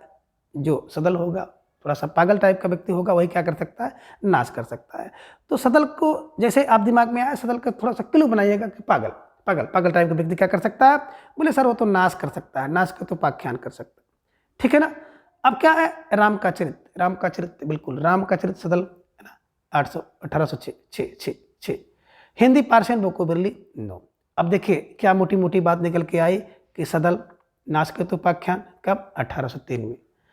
रामचरित 1806 हिंदी, है ना, पार्सियन वोकैबुलरी 1809। तो 369, ठीक है ना। अब क्लू बना लीजिएगा कि सदल क्या कर रहे हैं? नाच करने वाले व्यक्ति हैं, नाच करते उपाख्यान, राम का चरित्र गाते हैं, और एक हिंदी पार्सियन वोकैबुलरी इनके पास है। तो दिमाग में रख लीजिएगा कि जो लल्लू लाल के कौन हैं साथ रहते हैं? सदल मिश्र। वो सदल मिश्र क्या हैं? बताए, बिल्कुल नाच के उपाख्यान जानते हैं, है ना, नाच के उपाख्यान जानते हैं, राम का चरित्र गाते हैं, और एक हिंदी पार्सियन जो वोकैबुलरी भी रखते हैं। कौन वोकैबुलरी रखते हैं? बोले सदल जी, ठीक है ना। अब सदल मिश्र जी ने क्या किया कि चंद्रावली, जिसे कहते हैं नाच केतुपाख्यान, ठीक है ना, चंद्रावली या नाच केतुपाख्यान, इसे भी दिमाग में रखिएगा। और वहाँ पे देखा था रानी किसकी, केतकी की कहानी, उदयभान चरित। ठीक है ना। अब नाचकेतोपाख्यान की बात जैसे आएगी तो ये दिमाग में रख लीजिएगा कि इसका एक नाम चंद्रावली भी है। ठीक है ना। रचना यजुर्वेद के आधार पर कठोपनिषद में वर्णित नाचकेता की कथा के को आधार बना करके एक खड़ी बोली में लिखा गया है। ठीक है ना। तो यही नाचकेतो, इसी को नाचकेता उपाख्यान भी कह सकते हैं। ठीक है ना। चंद्रावली एक अन्य नाम इसका है। ठीक है। सदल मिश्र ने रामचरित की रचना की बात करें तो अध्यात्म रामायण के आधार पर की है, इसे भी दिमाग में बैठाइएगा। सदल मिश्र की बात करें तो सदल मिश्र की जो भाषा है वो पूर्वी पल्ली व्यवहारिक खड़ी बोली है। तो सदल चूंकि बिहार आरा के थे तो पूर्वी भाषा इनकी व्यवहारिक भाषा है। अब महत्व के दृष्टिकोण से श्याम सुंदर दास ने हिंदी गद्य के प्रारंभिक आचार्यों को निम्न क्रम में रखा है। ठीक है ना। सुंदर क्रम क्या है भैया, सुंदर क्रम देखिए, इंसा, सदल, लल्लू और सदा सुखलाल। ठीक है ना। तो दिमाग में रखिएगा कि इंसा अल्लाह खां है ना, कहाँ पहले दिल्ली में रहते थे, बाद में लखनऊ आए। तो इंसा कहाँ, बोले दिल्ली से लखनऊ आए, इंसा दिल्ली से लखनऊ आए, इंसा दिल्ली से लखनऊ आए। सदल बिहार आरा। ठीक है ना। सदल टाइप के व्यक्ति बिहार आरा में रहेंगे। लल्लू लाल जान ही रहे हैं, लल्लू लाल थोड़ा सा है ना, आगरा में लल्लू माने, थोड़ा सा दिमाग में रखिएगा। लल्लू का क्लू तुरंत बनाइएगा। लल्लू लाल टाइप के लोग प्रेम करते हैं, प्रेम करेंगे तो पागल होंगे तो आगरा में जाएंगे, इलाज होगा। ठीक है ना। और सदा सुख भैया, सदा सुख तो दिल्ली में मिलता है, दिल्ली में जाएंगे तो बहुत सुख है वहाँ पे, है ना, वैभव है, ढेर सारी चीज़ें आप कह सकते हैं कि बहुत सुखी वहाँ के लोग हैं। ऐसे ट्रिक बना लीजिएगा कि सदा सुख दिल्ली में, लल्लू आगरा में, सदल बिहार आरा में, इंसा पहले दिल्ली थी बाद में लखनऊ आई, तो दिल्ली से लखनऊ को इंसा आई है, ये रखिएगा। और ये सुंदर क्रम है, मतलब सुंदर श्याम सुंदर दास जी ने बताया है कि पहले इंसा है, फिर सदल है, फिर लल्लू है, फिर सदा है। तो इस इंस इंस इंस इंस इंस इंस है ना, और लस लस लस लस लदा लस लस लस लस लस। ठीक, इसे दिमाग में रखिएगा। ठीक है। अब आगे बात करें महत्व की दृष्टि से, आचार्य जो रामचंद्र शुक्ल ने हिंदी गद्य के प्रारंभिक 4 आचार्यों को निम्न क्रम में रखा है। पहला क्रम उनका है सदा सुखलाल, दूसरे नंबर पे है इंसा अल्लाह खां, तीसरा जो नंबर है वो लल्लू लाल का है, और चौथा नंबर है सदल मिश्र का है। कैसे दिमाग में बैठाएंगे, तो दिमाग में रखिएगा कि राम जी ने क्या किया, रामचंद्र शुक्ल ने यानी कि राम ने क्या किया, सदा इंसा को किसके, पूरे लल्लू के दल में देखा है। ठीक है ना। तो रामचंद्र शुक्ल जी ने क्या किया कि सदा इंसा को लल्लू के दल में देखा है। तो रामचंद्र ने सदा फार सदा सुखलाल, इंसा को इंसा अल्लाह खां, किसके, लल्लू के लल्लू लाल, दल में दल फार सदल मिश्र। ठीक है ना। दिमाग में रखिएगा, आसानी से बैठ जाएगा कि रामचंद्र शुक्ल जी ने सदा इंसा को लल्लू के दल में देखा है। ठीक है। ये दिमाग में रख लीजिएगा, यानी कि रामचंद्र शुक्ल के अनुसार ये क्रम है। ठीक है ना। आगे बता रहे हैं कि महत्व की दृष्टि से डॉक्टर बच्चन सिंह ने हिंदी गद्य के प्रारंभिक 4 आचार्यों का निम्नलिखित क्रम किया है। अब बच्चन फार बच्चे, हम लोग कहते हैं बच्चों के अनुसार क्या बातें हैं, तो बच्चों के अनुसार सदा सुखलाल पहले क्रम पे हैं, फिर सदल दूसरे क्रम पे हैं, तीसरे क्रम पे इंसा अल्लाह खां है, और चौथे क्रम पे है लल्लू लाल। कैसे दिमाग में रखेंगे, तो यहाँ पे करिएगा सदा सद है ना। सदा सत कौन बोलेगा, बोले सर सदा सत तो बच्चे बोलते हैं, बच्चे सदा सत बोलते हैं, है ना। और इंसा लाल, इंसा लल्लू है ना। और बिल्कुल इंसानियत की बात करते हैं, और बच्चे हैं थोड़ा सा लल्लू टाइप के होते हैं, दिमाग में ऐसे रख लीजिएगा, है ना। ठीक है, ऐसे दिमाग में रख लीजिएगा, इंसा अल्लाह ला। ठीक है। और बच्चों को लाल कहते हैं, इंसा लाल। ठीक है। तो दिमाग में ही रखिएगा, सदा पहले रहेंगे सदा सुखलाल, सद बोलते हैं सदफार सदल मिश्र, इंसा लल्लू, इसे दिमाग में रखिएगा, आसानी से याद हो जाएगा। यानी कि बच्चे क्या करते हैं, सदा सदल, इंसा की बात करेंगे, और लाल होते हैं लल्लू लाल। ठीक है। अब खड़ी बोली के जो 4 महान भाव की भाषिक विशेषताएं निम्नलिखित हैं। एक तरफ आप देख रहे हैं महान भाव, और दूसरी तरफ भाषिक विशेषता आप देख पा रहे हैं। बात करें, पहला नाम है मुंशी सदा सुखलाल, तो मुंशी सदा सुखलाल की जो भाषा है वो सांस्कृतिक मिश्रित हिंदी या शिष्ट बोलचाल की भाषा है। कैसे दिमाग में रखेंगे, देखिए जो मुंशी होता है ना, मुंशी थोड़ा सा पढ़ा लिखा व्यक्ति होता है तो संस्कृत मिश्रित बात करेगा, मुंशी संस्कृत दिमाग में रखिएगा। इंसा की बात करें तो इंसा अल्लाह खां, है ना, चटकीली मटकीली मुहावरेदार और चलती भाषा। ठीक है ना। तो इंसा दिमाग में रखिएगा, कोई कन्या है, कोई लड़की है जो चटकीली मटकीली और मुहावरेदार भाषा बोलती है, ठीक है ना। लल्लू टाइप के लोग क्या करते हैं, किसड़ोपासक होते हैं और व्यासों से जो ब्रजरंजित भाषा खड़ी बोली बोलते हैं। तो लल्लू क्या है, बिल्कुल ब्रजरंजित खड़ी, ब्रजरंजित खड़ी बोली बोलेंगे।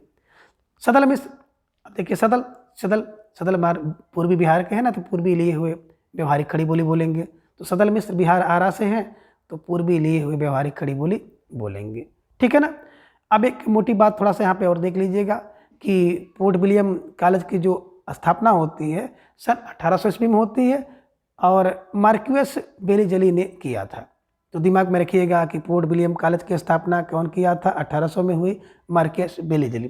किसने किया, मार्क्वेस बेलीजली ने किया, ठीक है। और गिलक्राइस्ट का पूरा नाम था doctor John Borthwick Gilchrist, John Borthwick Gilchrist, इसे भी दिमाग में रखिएगा। और गिलक्राइस्ट ने कुल 19 ग्रंथों की रचना की है। इनकी प्रमुख जो कृति है a dictionary of English and Hindustani, a dictionary of, है ना, इंग्लिश एंड हिंदुस्तानी के लेखक कौन है, गिलक्राइस्ट है, इसे दिमाग में रखिएगा। और गिलक्राइस्ट ने क्या किया कि अपनी एक पुस्तक है grammar of the Hindustani language में हिंदी, उर्दू, रेख्ता और हिंदुस्तानी को समानार्थी माना है, ठीक है ना। अब बात करें गिलक्राइस्ट जी की, तो गिलक्राइस्ट ने खड़ी बोली की 3 शैलियाँ बताई है। एक तो दरबारी या फारसी शैली, दूसरा हिंदुस्तानी शैली और तीसरा है हिंदवी शैली।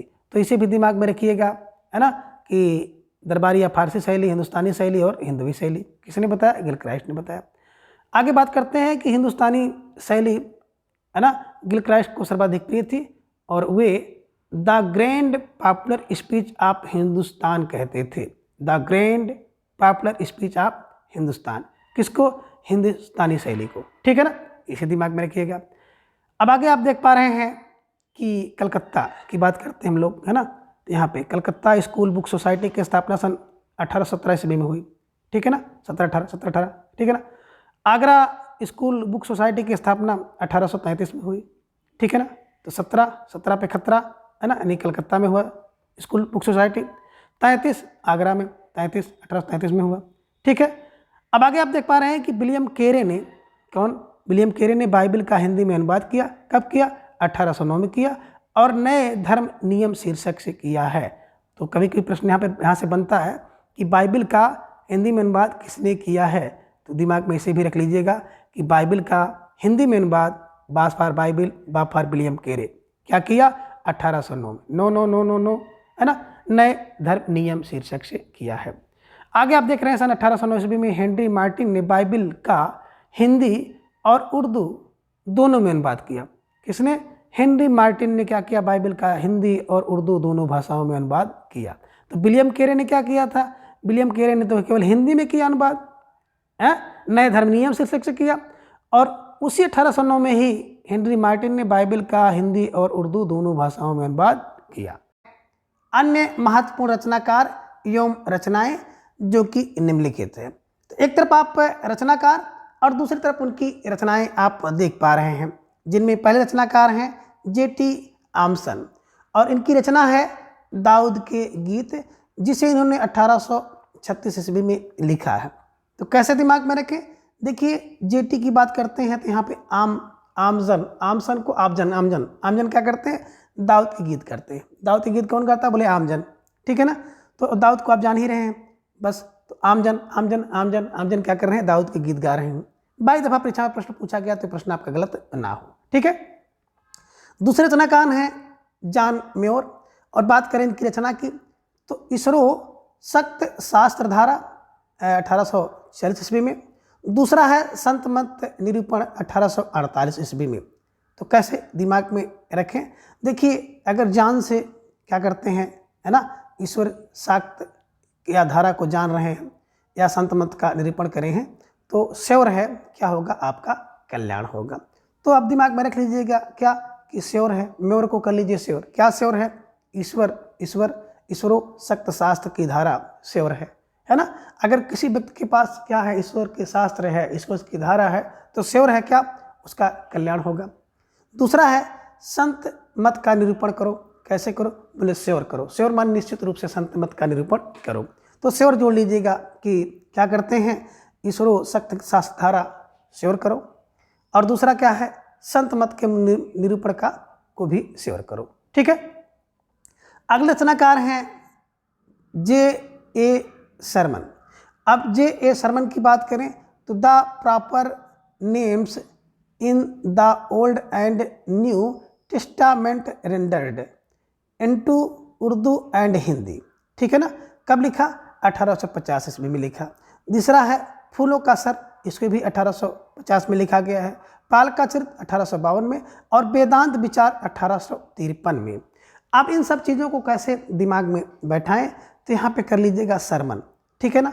अब शर्मन क्या करता है भैया, एक तो proper names in the old and new testament rendered into the Hindi, तो दिमाग में रख लीजिएगा कि क्या है, बताए शर्मन। शर्मन क्या है? शर्मन प्रॉपर नेम है, द प्रॉपर नेम है ना। प्रॉपर नेम किसका? टेस्टामेंट का, बस दिमाग में रख लीजिएगा। और शर्मन को जानते हैं, शर्मन फार शर्मन जी को याद कर लीजिएगा। एक प्रॉपर नेम है जिसको सब लोग जानते हैं कि माता पिता की भक्ति के लिए, है ना, उनको हम लोग याद करते हैं। तो द प्रॉपर नेम किसका? बोले सर शर्मन का। ठीक है ना। ठीक है ना। आगे फूलों का सर, सर देखिए सर है ना। सर माने होता है शरीर। ठीक है ना। सर माने बाण भी होता है। तो फूलों का बाण, फूलों का सर कौन? बोले शर्मन। सर फार है ना, सर फूलों का सर फार शर्म फूलों का सर। ठीक है ना। शर्मन फूलों का सर है ना, क्योंकि उनका सर ही मन है तो फूलों का सर रखते हैं, ऐसे दिमाग में बैठा लीजिएगा। पाल का चरित्र, शर्मन पाल का चरित्र बताते हैं, और वेदांत का विचार इनके अंदर है ना। तो बस मोटी मोटी बात यही रखिएगा, जो व्यक्ति शर्मन जैसा होगा है ना, उसका एक प्रॉपर नेम होगा। ठीक है ना। दूसरी चीज़ क्या होता है, फूलों का सर, अगर किसी को बाण भी मारेगा तो फूलों का सर मारेगा। ठीक है ना। पाल का चरित्र होगा, बिल्कुल पाल जैसा चरित्र उसका होगा, और वेदांत का विचार करता है कौन? बोले शर्मन। ठीक है ना। ऐसे दिमाग में रख लीजिएगा, कभी कोई प्रश्न यहाँ से बन सकता है। ठीक है ना। उम्मीद बहुत कम रहती है, लेकिन फिर भी इसे देखना जरूरी होता है। ठीक है। आगे हैं मार्समैन की बात करें तो प्राचीन इतिहास का अनुवाद कब? 1839 में। ठीक है ना। तो दिमाग में रख लीजिएगा कि मार्समैन क्या करते हैं? बोले प्राचीन इतिहास का अनुवाद कौन करता है? मार्समैन। ठीक है। ये भी दिमाग में रख लीजिएगा कि मार्समैन है प्राचीन इतिहास का अनुवाद। आगे हैं पंडित रतनलाल की बात करें तो पंडित रतनलाल क्या करते हैं? कथासार बताते हैं। और देखे होंगे ना, जो पंडित जी लोग होते हैं वो कथा का सार ही बताते हैं। तो बस दिमाग में रख लीजिएगा, पंडित रतनलाल कथा का सार बताते हैं। और कब बताते हैं? बिल्कुल तीनों तन मन है ना, मन बाणी कर्म के लिए तीनों से। ठीक है ना। मन बाणी कर्म तीनों। ठीक है। चलिए आगे, स्वामी दयानंद सरस्वती ने 1874 ईस्वी में सत्यार्थ प्रकाश की रचना जो है खड़ी बोली गद्य में की है। ठीक है ना। तो देखिए, स्वामी दयानंद सरस्वती ने क्या किया? 1874 में सत्यार्थ प्रकाश। ठीक है ना। ठीक है। तो आप क्या करिए? सत्य पर दया करो। ठीक ना। कई बार करो? बोले 74 बार, है ना। 74 बार क्या करो? सत्य पर दया करो। सत्य फार सत्यार्थ प्रकाश, दया फार दयानंद सरस्वती, और 7 4 में 74। ठीक है ना। 74। ठीक है। आगे हैं पंडित मदन मोहन मालवीय जी के अथक प्रयत्न से पूरे 1900 ईस्वी में क्या होता है? कचहरियों में नागरी की प्रतिष्ठा हुई। तो दिमाग में रख लीजिएगा, पूरे 1900 ईस्वी में मदन मोहन मालवीय ने क्या किया? कचहरी में प्रतिष्ठित कराया किसको? नागरी को। ठीक है। आगे कह रहे हैं कि दयानंद के जो अनुयायी हैं वो हिंदी को आर्य भाषा कहते हैं। तो ठीक है, आर्य भाषा कौन कह रहे हैं? जितनी भी दयानंद के अनुयायी हैं वो हिंदी को आर्य भाषा कहते हैं, इसे भी ध्यान में रखें। और हिंदी भाषा की प्रथम पत्रिका है उदंत मार्तंड। इसका प्रकाशन 30 मई 1826 ईस्वी को कानपुर के निवासी, जिनका नाम है पंडित जुगल किशोर, के संपादकत्व में हुआ है।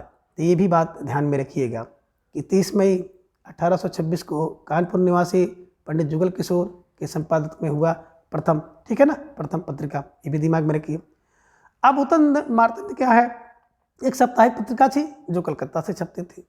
उदंत मार्तंड में खड़ी बोली का मध्य देशीय भाषा के नाम से उल्लेख हुआ है। इन्हीं खड़ी बोली का जो नाम है ना, वो मध्य देशीय नाम से हुआ। दिमाग में रख लीजिएगा, कभी भी प्रश्न यहाँ से बन सकता है कि उदंत मार्तंड में खड़ी बोली है ना, किस नाम से खड़ी बोली का उल्लेख किया गया है? तो मध्य देशीय भाषा के नाम से उल्लेख किया गया है, इसे दिमाग में रखिएगा।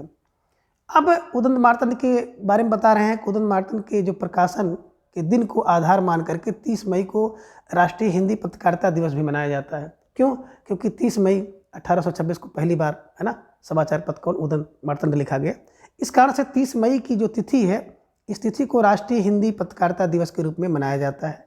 ठीक है, आगे बता रहे हैं कलकत्ता में सन 1854 ईस्वी में हिंदी का पहला दैनिक समाचार सुधा वर्षण श्याम सुंदर सेन ने लाया। ठीक है ना, क्यों?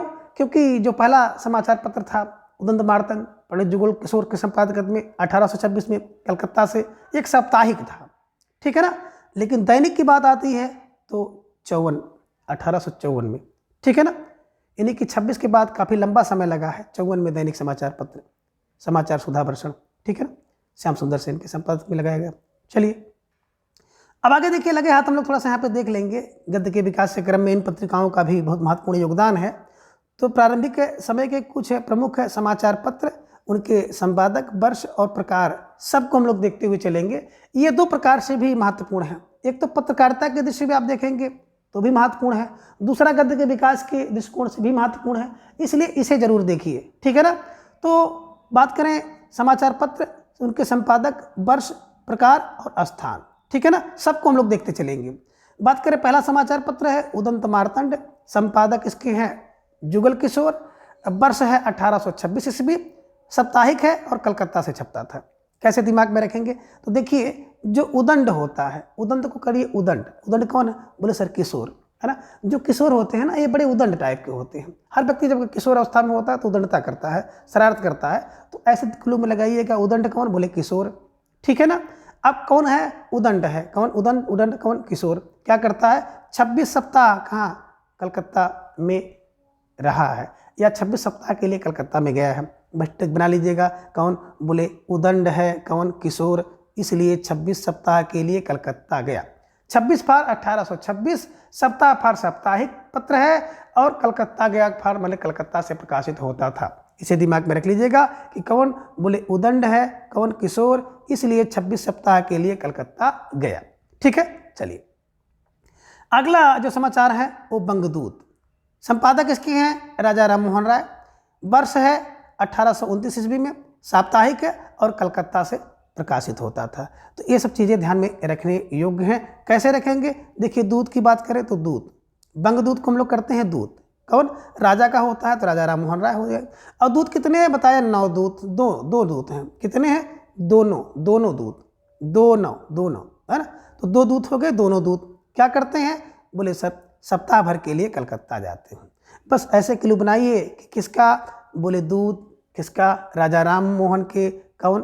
बोले दूत, राजा राम मोहन के दूत है। कौन दूत? दोनों दूत। तो दोनों राजा राम मोहन राय के दूत क्या करते हैं? सप्ताह भर के लिए कलकत्ता जाते हैं। सप्ताह फार साप्ताहिक, कलकत्ता फार कलकत्ता में छपता था। और दोनों मतलब दोनों यानी कि 29। ठीक है ना, 29 में 2 वर्ष यानी 3 वर्ष बाद। ठीक है ना, यानी कि जब पहला क्या होता है समाचार पत्र प्रकाशित होता है 1826 में, उसके 3 वर्ष बाद 1929 ईस्वी में कौन? दूत। किसका? राजा राम मोहन द्वारा, है ना। 29 में साप्ताहिक है, कलकत्ता से ही ये भी छापा जाता है। ठीक है, चलिए आगे क्या होता है कि प्रजा का मित्र यानी कि प्रजा मित्र, है ना। तो प्रजा का मित्र कौन? है ना। 1834 ईस्वी में प्रजा मित्र छपा, साप्ताहिक और कलकत्ता से। अब इसे कैसे दिमाग में रखें? देखिए, प्रजा का मित्र क्या करता है? 34 सप्ताह से कलकत्ता में है, ये भी दिमाग में रखिएगा, है ना। राजा का दूत दोनों कहाँ? कलकत्ता में है। उदंत किशोर भी 26 है ना सप्ताह के लिए कलकत्ता गया हुआ है। तो एक मोटा मोटा क्लू बना लीजिएगा कि क्या होता है लगातार हिंदी पत्र के लिए। अब दिमाग में बैठाइए कि हिंदी पत्र के लिए ही ले लीजिएगा, है ना। कौन? बोले उदंड किशोर जो है 26 सप्ताह के लिए कलकत्ता गया। राजा के दोनों दूत क्या करते हैं? सप्ताह भर के लिए कलकत्ता जाते हैं। और प्रजा का मित्र भी क्या करता है? फौरन 34 सप्ताह के लिए कहाँ? कलकत्ता जाता है। ठीक है ना। तो प्रजा मित्र 34 फार 1834 में, सप्ताह फार साप्ताहिक है और कलकत्ता से छपता है। ठीक है, अब देखिए आगे यहाँ पे थोड़ा सा अंतर आया। क्या आया? तो जब इतना 3 लोग गए यानी कि 3 पत्रिकाएं वहाँ से छपी, साप्ताहिक छपी, तो क्या हुआ? बनारस अखबार फट से बनारस अखबार छपा। किसने छापा? राजा शिव प्रसाद सितारे हिंद ने छापा। कब छापा? 1845 में छापा। साप्ताहिक है और काशी से है। ठीक है ना। तो दिमाग में रख लीजिएगा क्या हुआ कि बनारस में। कौन? राजा शिव प्रसाद सितारे हिंद 45 सप्ताह के लिए क्या करते हैं? काशी में आ गए बनारस से। ठीक है ना। अब बनारस अखबार को, अब कह लीजिए बनारस अखबार के लिए कौन? राजा शिव प्रसाद सितारे हिंद क्या करते हैं? 45 सप्ताह के लिए काशी में आ गए। ठीक है ना। तो ये कर दीजिएगा कि बनारस अखबार को छापने के लिए राजा शिव प्रसाद सितारे हिंद 45 सप्ताह के लिए काशी में आ गए। ठीक है ना, ऐसे दिमाग में रख लीजिएगा। ठीक है। और ये भी आप कह सकते हो कि बनारस में कौन? बोले शिव क्या करते हैं? 45 सप्ताह से काशी में रह रहे हैं। तो बनारस में शिव प्रसाद 45 सप्ताह से काशी में रह रहे हैं। तो बनारस अखबार के लिए शिव प्रसाद सितारे हिंद क्या करते हैं? 45 सप्ताह से काशी में रह रहे हैं। ऐसे दिमाग में रख लीजिएगा। ठीक है। आगे फिर वही मार्तंड, संपादक हैं नसरुद्दीन, 1846 ईस्वी में, साप्ताहिक और कलकत्ता से। फिर देखिए सिलसिला कलकत्ता का फिर आ गया। कौन? देखिए मार्तंड। मार्तंड कोई व्यक्ति है जो नशीरू है। नशीरू माने नशा करता है। तो वो भी क्या करता है? 46 सप्ताह के लिए कलकत्ता जाता है कि उसकी नशा उसकी छूट जाए, है ना। तो अब दिमाग में रख लीजिएगा कि नशेरी व्यक्ति क्या करता है? 46 सप्ताह के लिए कलकत्ता जाता है पत्र छापने के लिए दिमाग में रख लीजिएगा। ठीक है ना। मार्तंड है, बोले मार्तंड तो नशीरू है, इसलिए इसे 46 सप्ताह के लिए कलकत्ता भेज दो। ठीक है ना। तो मार्तंड नशीरू है, इसलिए 46 सप्ताह के लिए इसे कलकत्ता भेजो। ठीक है। आगे कह रहे हैं, अगला समाचार पत्र है मालवा अखबार, प्रेम नारायण का है, 1849 ईस्वी में, साप्ताहिक है और मालवा। कैसे दिमाग में रखें? तो देखिए मालवा प्रेम के कारण, मालवा प्रेम माने मालवा अखबार, प्रेम माने प्रेम नारायण उसके संपादक हैं। तो मालवा प्रेम के कारण क्या होता है ना? 49 सप्ताह रुक गया। कोई व्यक्ति है जो मालवा के प्रेम में, यानी कि मालवा गए रहे होंगे, तो मालवा क्या हो गया? इतना ज़्यादा प्रेम उनको मिला कि उस प्रेम के वशीभूत होकर के 49 सप्ताह तक मालवा में ही रुक गए। ठीक है ना। तो ये दिमाग में बैठाइएगा कि मालवा के लोग बड़े प्रेमी होते हैं। तो मालवा के लोग प्रेमी हैं, तो मालवा अखबार प्रेम नारायण। ठीक है ना। अब मालवा प्रेम में प्रकार क्या होता है? 49 सप्ताह के लिए कोई व्यक्ति वहाँ पर रुक गया। ठीक है ना। 1849 में साप्ताहिक है, सप्ताह रुके हैं, मालवा में। ठीक है ना। आगे सुधाकर की बात करें, सुधाकर एक समाचार पत्र है, इसके संपादक हैं बाबू तारामोहन मित्र। ठीक है ना। बाबू तारामोहन मित्र, 1850 ईस्वी में इसका प्रकाशन हुआ, साप्ताहिक है और काशी से होता है। कैसे दिमाग में रखेंगे? तो देखिए सुधाकर है ना। सुधाकर बाबू, इसके दिमाग में रखिए। सुधाकर बाबू क्या कर रहे हैं? 50 सप्ताह से काशी में रह रहे हैं। सुधाकर बाबू 50 सप्ताह से कहाँ पर? काशी में रह रहे हैं। तो ये सबको बैठाना पड़ेगा। सुधाकर, बाबू तारामोहन मित्र, 50 फार 1850, सप्ताह फार साप्ताहिक है और काशी में रह रहे हैं, यानी कि काशी में। ठीक है ना। अभी तक जितने भी समाचार पत्र आपने देखा है सभी साप्ताहिक हैं। ठीक है ना। और लगातार आप इनको देखते चले आ रहे हैं। ठीक है। चलिए अब देखिए अगला जो समाचार पत्र आप देख रहे हैं, बुद्धि प्रकाश, मुंशी सदा सुखलाल इसके संपादक हैं, 1852 ईस्वी में, साप्ताहिक है और आगरा से छपता है। कैसे दिमाग में रखेंगे? देखिए बुद्धि की बात करें, बुद्धि तो मुंशी के पास होती है, जो मुंशी होगा तो बुद्धि मुंशी। ठीक है ना। अब बुद्धि के लिए कौन? मुंशी। कहाँ? बोले 52 सप्ताह के लिए आगरा में गया। तो दिमाग में रख लीजिएगा कि कोई मुंशी है जो बुद्धि के लिए, यानी कि बुद्ध के प्रकाश के लिए, है ना, कौन? मुंशी। बुद्ध के प्रकाश के लिए मुंशी 52 सप्ताह के लिए आगरा जाते हैं। ठीक है ना। तो दिमाग में रख लीजिएगा कि बुद्ध के प्रकाश के लिए मुंशी 52 सप्ताह के लिए आगरा जाते हैं। तो बुद्धि प्रकाश, मुंशी फार मुंशी सदा सुखलाल, 52 फार 1852, सप्ताह फार साप्ताहिक है और आगरा फार आगरा में से प्रकाशित होता था। ठीक है। चलिए अब आगे देखिए समाचार सुधा वर्षण। ठीक है ना। हिंदी का पहला दैनिक समाचार आ गया। ठीक है, ध्यान रखिएगा, ये भी कलकत्ता से छपता था। ठीक है ना। संपादक कौन है? श्याम सुंदर सेन है। समय 1854 ईस्वी में। अब दिमाग में रखिएगा। ठीक है ना। कौन? बोले सर समाचार सुधा वर्षण, समाचार का सुधा वर्षण, है ना। अब देखिए समाचार हो और सुधा बरसाए तो क्या होगा? तो भैया सुंदर होगा। कोई समाचार आप दीजिए और उससे क्या हो जाए? सुधा बरसे, अमृत बरसे, तो सुंदर होगा कि नहीं होगा? बिल्कुल श्याम सुंदर, सुंदर होगा, सुंदर पार श्याम सुंदर हो गया।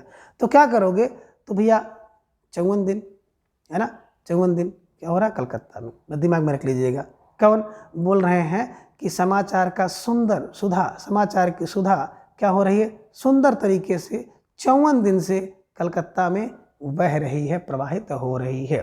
तो दिमाग में रख लीजिएगा। और दूसरा ट्रिक ये भी बना सकते हैं कि सुधा और श्याम सुंदर क्या कर रहे हैं, 54 दिन के लिए कलकत्ता गए हुए हैं। तो सुधा श्याम सुंदर, सुधा श्याम सुंदर, सुधा श्याम सुंदर के साथ 54 दिन से कलकत्ता में रह रहे हैं या 54 दिन के लिए कलकत्ता में गए हुए हैं। तो जब सुधा की बात आ जाएगी तो समाचार सुधा वर्षण, सुंदर सुंदर के साथ श्याम सुंदर, है ना, 54 दिन, दिन फॉर दैनिक, और कलकत्ता, कलकत्ता फॉर कलकत्ता में।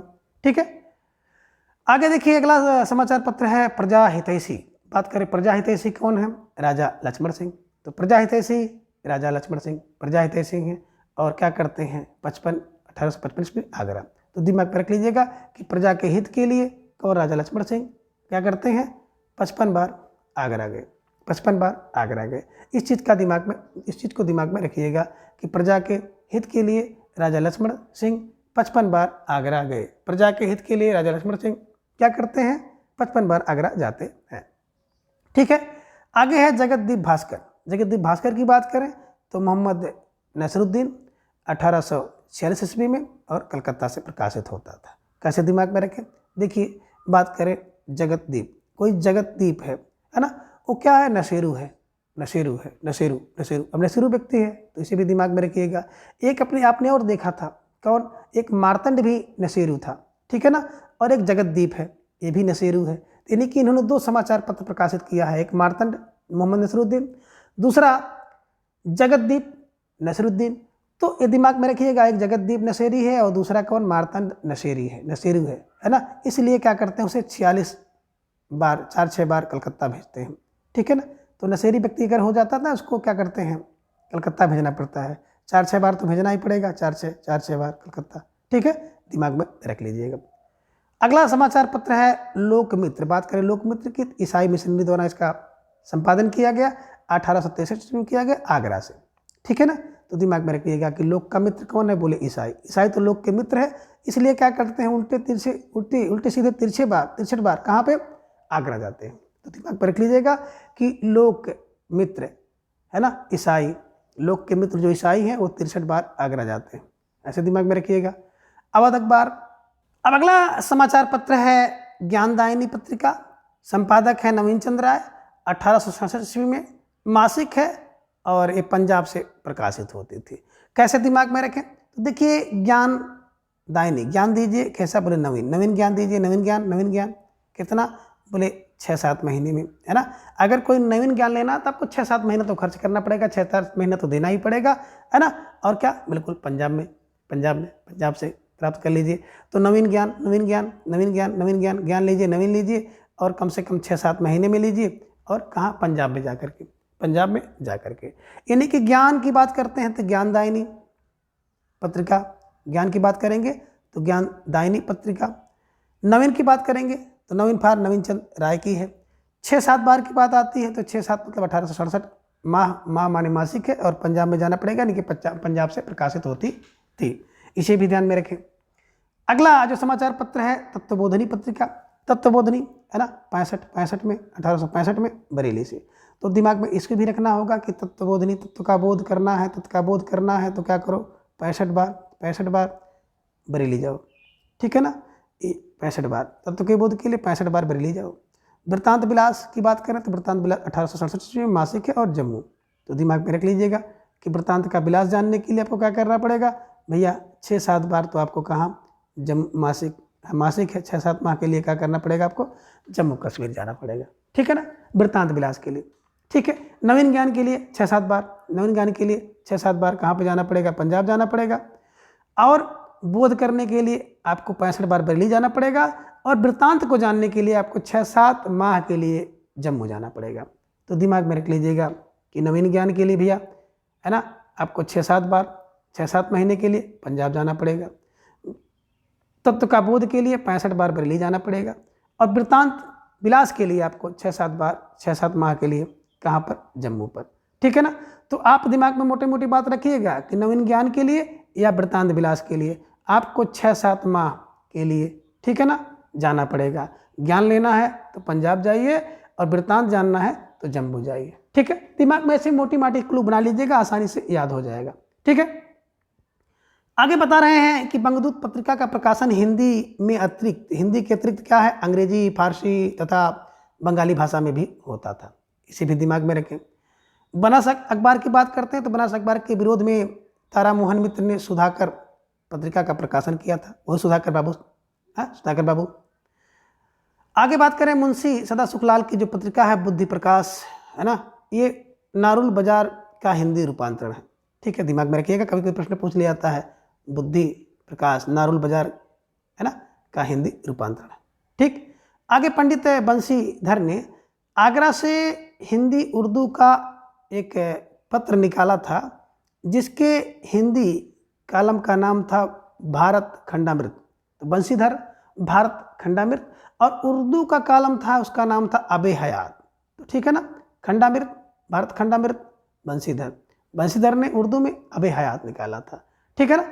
आगे बता रहे हैं कि गारसा दा तासी एक फ्रांसीसी विद्वान थे जिन्होंने हिंदी साहित्य का पहला, है ना, इतिहास लिखा था। आप उसको जान रहे हैं। पेरिस में हिंदुस्तानी या उर्दू के अध्यापक थे। ठीक है ना। तो तासी ने क्या किया, 1836 ईस्वी में हिंदुस्तानी साहित्य का इतिहास पुस्तक की रचना की। अब ये तासी उर्दू भाषा के कट्टर समर्थक थे, ये भी दिमाग में रखिएगा, जिसके कारण वे हिंदी को एक भद्दी बोली कहते थे। दिमाग में रखिएगा। और 2-3 बार ये परीक्षा में प्रश्न पूछा गया है, ठीक है ना, कि हिंदी को भद्दी बोली कहने वाला जो विद्वान कौन है, तो दिमाग में रखिएगा गारसा दा तासी, है ना। कौन, भद्दी बोली कहते हैं। और यही गारसा दा तासी है जिन्होंने हिंदी साहित्य का पहला इतिहास लिखा है, इस्तवार दाला हिंदुस्तानी। ठीक है, दिमाग में रखिएगा। अब यहाँ पे बात एक और आ रही है कि पंजाब प्रांत के जो पंडित नवीन चंद्र राय हिंदी भाषा के पक्के समर्थक थे। अभी आपने देखा है कि ज्ञान लेना हो तो 6-7 बार आपको क्या करना पड़ेगा, 6-7 माह के लिए आपको कहाँ पे जाना पड़ेगा, पंजाब में जाना पड़ेगा। इन्हीं के 1867 ईस्वी में नवीन चंद्र राय ने ज्ञान प्रदायिनी पत्रिका का, है ना, तो दिमाग मासिक है। तो पक्के क्या हैं ये, पक्के हिंदी भाषा के पक्के समर्थक हैं, इसे दिमाग में रखिएगा। और विद्या की उन्नति के लिए नवीन चंद्र राय ने लाहौर में अंजुमन लाहौर सभा की स्थापना की थी। ध्यान में रखिएगा, कई बार ये भी पूछा गया कि अंजुमन लाहौर सभा की स्थापना किसने की है, तो अंजुमन लाहौर, अंजुमन मन मन मन मन मन में लहर लेता है, नवीन नवीन नई नई नई नई नई चंद चंद चंद चंद चंद, है ना। तो नई नई नवीन नवीन क्या लेता है, मन में लहर लेती है, इसे दिमाग में रख लीजिएगा। यानी कि नवीन चंद्र राय ने क्या किया था कि नवीन चंद्र राय ने अंजुमन लाहौर सभा की स्थापना की थी। अब नवीन चंद्र ने लाहौर में स्त्री शिक्षा का प्रचार जोर शोर से किया, इसे भी दिमाग में रखिएगा, है ना। आचार्य रामचंद्र शुक्ल ने पंजाब के श्रद्धाराम फुलरी को अपने समय का सच्चा हिंदी हितैषी और सिद्धहस्त लेखक माना है। तो ये बातें भी दिमाग में रखिएगा, है ना। कोई व्यक्ति कब सिद्धहस्त होगा, जब भी सच्चा हितैषी होगा तो सिद्धहस्त होगा, है ना। तो रामचंद्र शुक्ल ने क्या कहा कि श्रद्धा सच्चा सच्ची हितैषी है, सिद्धहस्त है ना। तो दिमाग में रखिएगा, यानी कि श्रद्धाराम फुलरी को समय का सच्चा हितैषी और सिद्धहस्त लेखक माना है। किसने माना है, शुक्ल जी ने माना है, इसे भी दिमाग में रखना है। ठीक है। और ये भी दिमाग में रख लिएगा कि राम के लिए क्या भैया, श्रद्धा, है ना, सच्ची होनी चाहिए, हितैषी होनी चाहिए और सिद्धहस्त होनी चाहिए। ठीक है, मोटा मोटा दिमाग में बैठा लेंगे तो ये भी दिमाग में आपके बैठ जाएगा। अब आगे श्रद्धाराम फुलरी जी की कुछ प्रमुख रचनाएं हैं, जिनमें पहला है सत्यामृत प्रवाह, दूसरा है आत्मचिकित्सा, तीसरा है तत्वदीपक, चौथा है धर्मरक्षा और पांचवा है उपदेश संग्रह, छठा है सतोपदेश। कैसे दिमाग में रखें, देखिए जो इस व्यक्ति के पास श्रद्धा है ना, तो श्रद्धा ही क्या है, सत्य अमृत का प्रवाह है। तो श्रद्धा सत्यामृत का प्रवाह। श्रद्धा है आत्मचिकित्सा, अपनी आत्मचिकित्सा किससे, श्रद्धा से होगी। श्रद्धा से क्या होगा, तत्व के दीपक जलेगा, तत्व का दीपक श्रद्धा भार श्रद्धाराम फुलरी की रचना है। धर्म की रक्षा श्रद्धा से होगी, श्रद्धा करोगे तभी भैया धर्म की रक्षा होगी। तो धर्म में थोड़ा साधर करनी पड़ेगी, धर्म श्रद्धा का विषय भी है, तो धर्म रक्षा श्रद्धा से। उपदेश का संग्रह, बिल्कुल उपदेश का संग्रह वही व्यक्ति कर सकता है जिसमें श्रद्धा होगी तभी आप उपदेश सुनोगे, उपदेश सुनोगे तभी उपदेश का संग्रह करोगे। सतोपदेश कौन, बोले श्रद्धा, है ना, जिसके अंदर श्रद्धा होगी वही सतोपदेश दे सकता है। कहने का आशय है कि श्रद्धाराम फुलरी की सभी रचनाएं हैं, सत्यामृत प्रवाह, आत्मचिकित्सा, तत्वदीपक, धर्मरक्षा, उपदेश संग्रह और शतोपदेश। ठीक है, दिमाग में इसे भी रखिएगा। और आगे इन्होंने बताया कि श्रद्धाराम फुलरी की प्रसिद्ध आरती ओम जय जगदीश हरे की रचना किसने किया है? श्रद्धाराम फुलरी ने किया है। कैसे दिमाग में बैठाएं? देखिए भाई, अगर आपके अंदर श्रद्धा होगी है ना ईश्वर के प्रति, तभी आप ओम जय जगदीश हरे की आरती गाएंगे। श्रद्धा नहीं होगी तो नहीं गाएंगे। सुबह सुबह देखेंगे जिसके पास श्रद्धा होती है वो पूजा पाठ करता है, और पूजा पाठ करता है तो इसको जरूर गाता है ओम जय जगदीश हरे। ठीक है ना, तो ये श्रद्धा से ही होगा। जब श्रद्धा होगी तभी ओम जय जगदीश हरे होगा। ठीक है ना, इसकी रचना किसने किया है? श्रद्धाराम फुलरी ने किया। तो दिमाग में रखिएगा, श्रद्धा होगी तब ओम जय जगदीश करेंगे। यानी कि श्रद्धा की बात करें, श्रद्धाराम फुलरी ने क्या किया? प्रसिद्ध ओम जय जगदीश आरती इन्होंने रचना की है। ठीक है, चलिए आगे बात करते हैं। राजा शिव प्रसाद सितारे हिंद की 1823-1895 ईस्वी में भारतेंदु जी के गुरु थे। तो दिमाग में रखिएगा, सितारे हैं राजा, सितारे क्या हैं? बोले भैया 2-3 सितारे हैं, है ना, और 95 से चमक रहे हैं, 95 से चमक रहे हैं। 23-95, 2395, 2395 सितारे हैं। ऐसे दिमाग में रख लीजिएगा, 23-95 सितारे। 23-95, 23 में जन्म था, 95 में इनकी मृत्यु हुई है। दिमाग में रखिएगा 23-95 सितारे, है ना। और क्या है? भारतेंदु जी के गुरु थे, इसे दिमाग में रखिएगा। ठीक है ना। अब बात करते हैं कि राजा शिव प्रसाद सितारे हिंद सन 1856 ईस्वी में शिक्षा विभाग में इंस्पेक्टर पद पर नियुक्त थे। इसे भी दिमाग में रखिए कि कभी कभी प्रश्न बन जाता था कि राजा शिव प्रसाद सितारे हिंद किस पद पर नियुक्त थे। ठीक है ना, तो हिंदी में बात करें, शिक्षा विभाग के इंस्पेक्टर हुआ करते थे। ठीक है ना, इन्हीं की शिक्षा विभाग में इंस्पेक्टर पद पर नियुक्त थे। प्रमुख रचनाएं जिनमें राजा भोज का सपना, दूसरा है आलसियों का कोड़ा, तीसरा है इतिहास तिमिर नाशक, चौथा है मानव धर्मसार, पांचवा है वीर सिंह का वृत्तांत, छठा है उपनिषद सार, सातवां है भूगोल हस्तामलक, और आठवां है बामा मनोरंजन, नौवां है वर्णमाला, 10वां है स्वयंबोध, 11वां है विद्यांकुर, और 12वां है भाषा का इतिहास एक लेख है गुटखा। 13वां कई बार परीक्षा में पूछी गई, गुटखा को दिमाग में रखिएगा। ठीक है, और हिंदुस्तान के पुराने राजाओं का हाल, और 15वां है सिखों का उदय और अस्त। अब इन सभी 15 जो रचना है इन्हें कैसे दिमाग में रखें कि आपके दिमाग में हमेशा के लिए आसानी से याद हो जाए। तो इसके लिए थोड़ा सा हम लोग क्लू बनाएंगे, मिर्च मसाला लगाएंगे, ताकि ये रचनाएं आपके दिमाग में आसानी से याद हो जाएं। ठीक है ना। अब देखिए राजा शिव प्रसाद, बात करते हैं राजा शिव प्रसाद क्या करते हैं। बोले सर राजा भोज का सपना देखते हैं।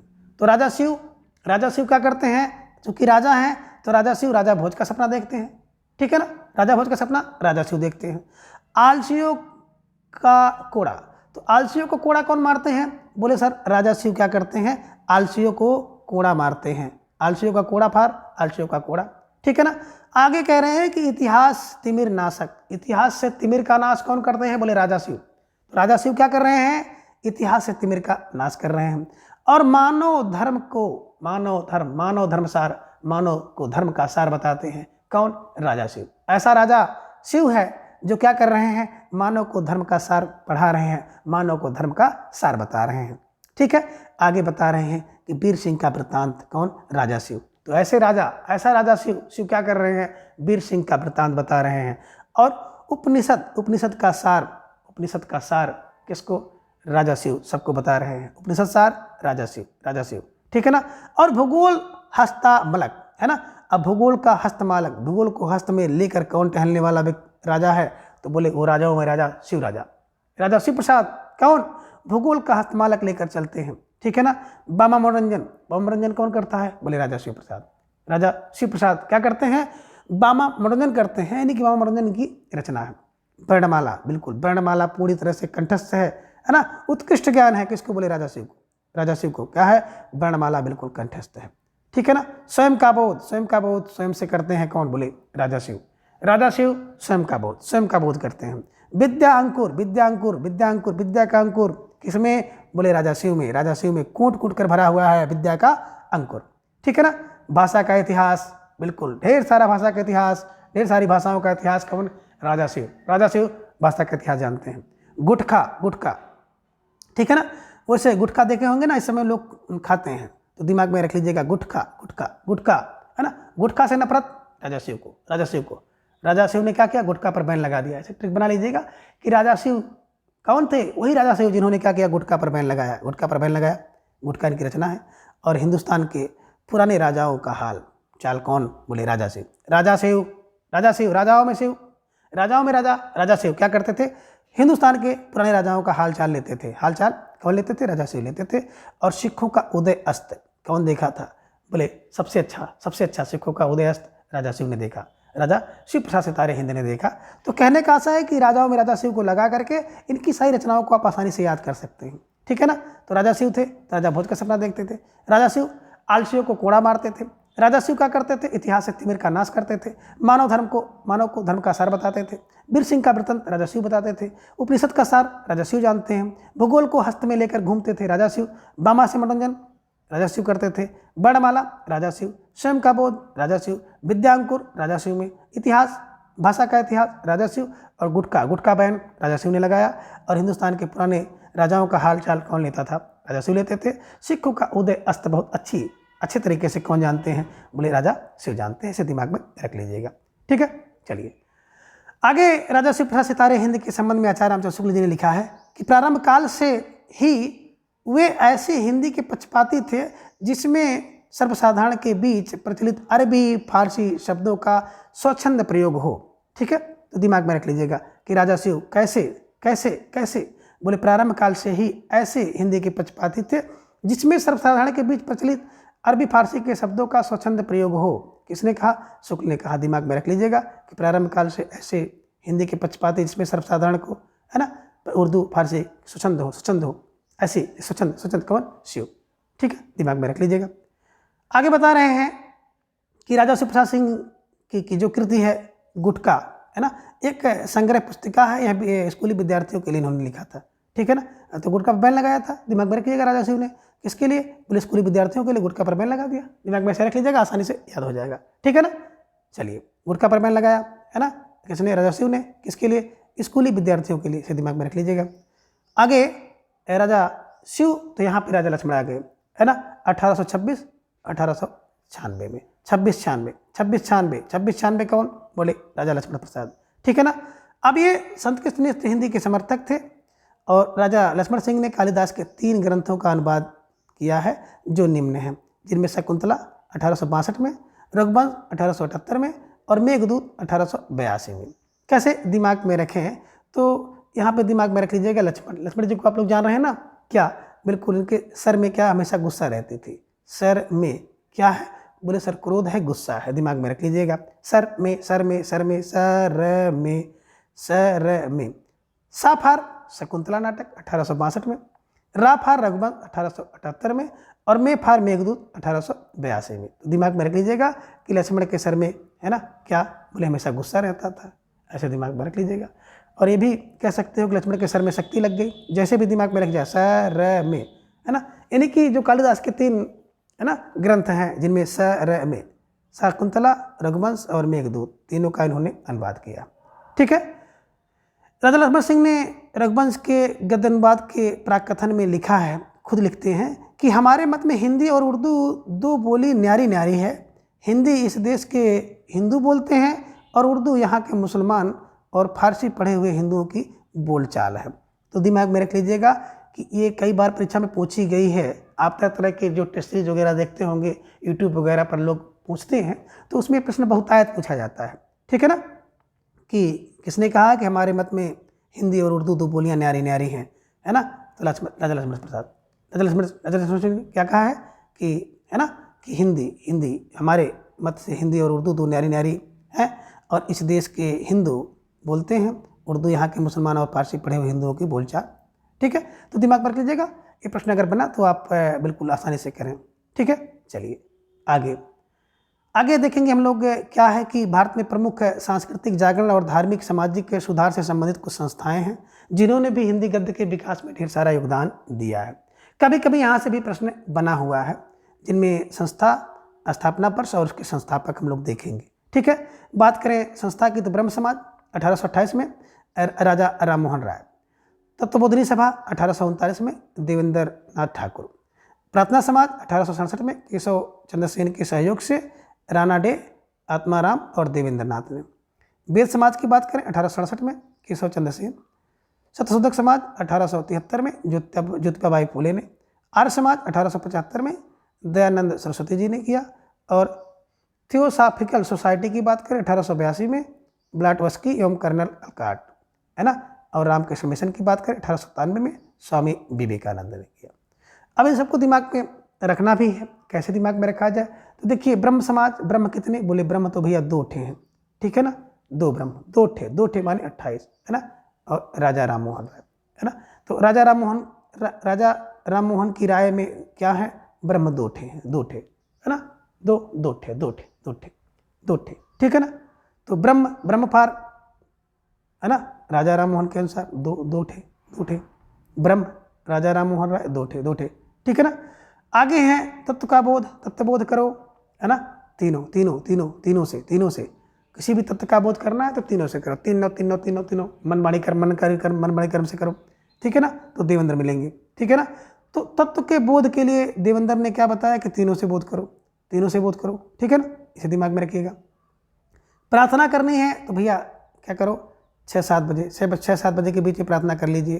किसकी करिए, बोले प्रार्थना करिए 6-7 बार करिए, या 6-7 बजे कर लीजिए। किसकी, केशव की कर लीजिए, है ना।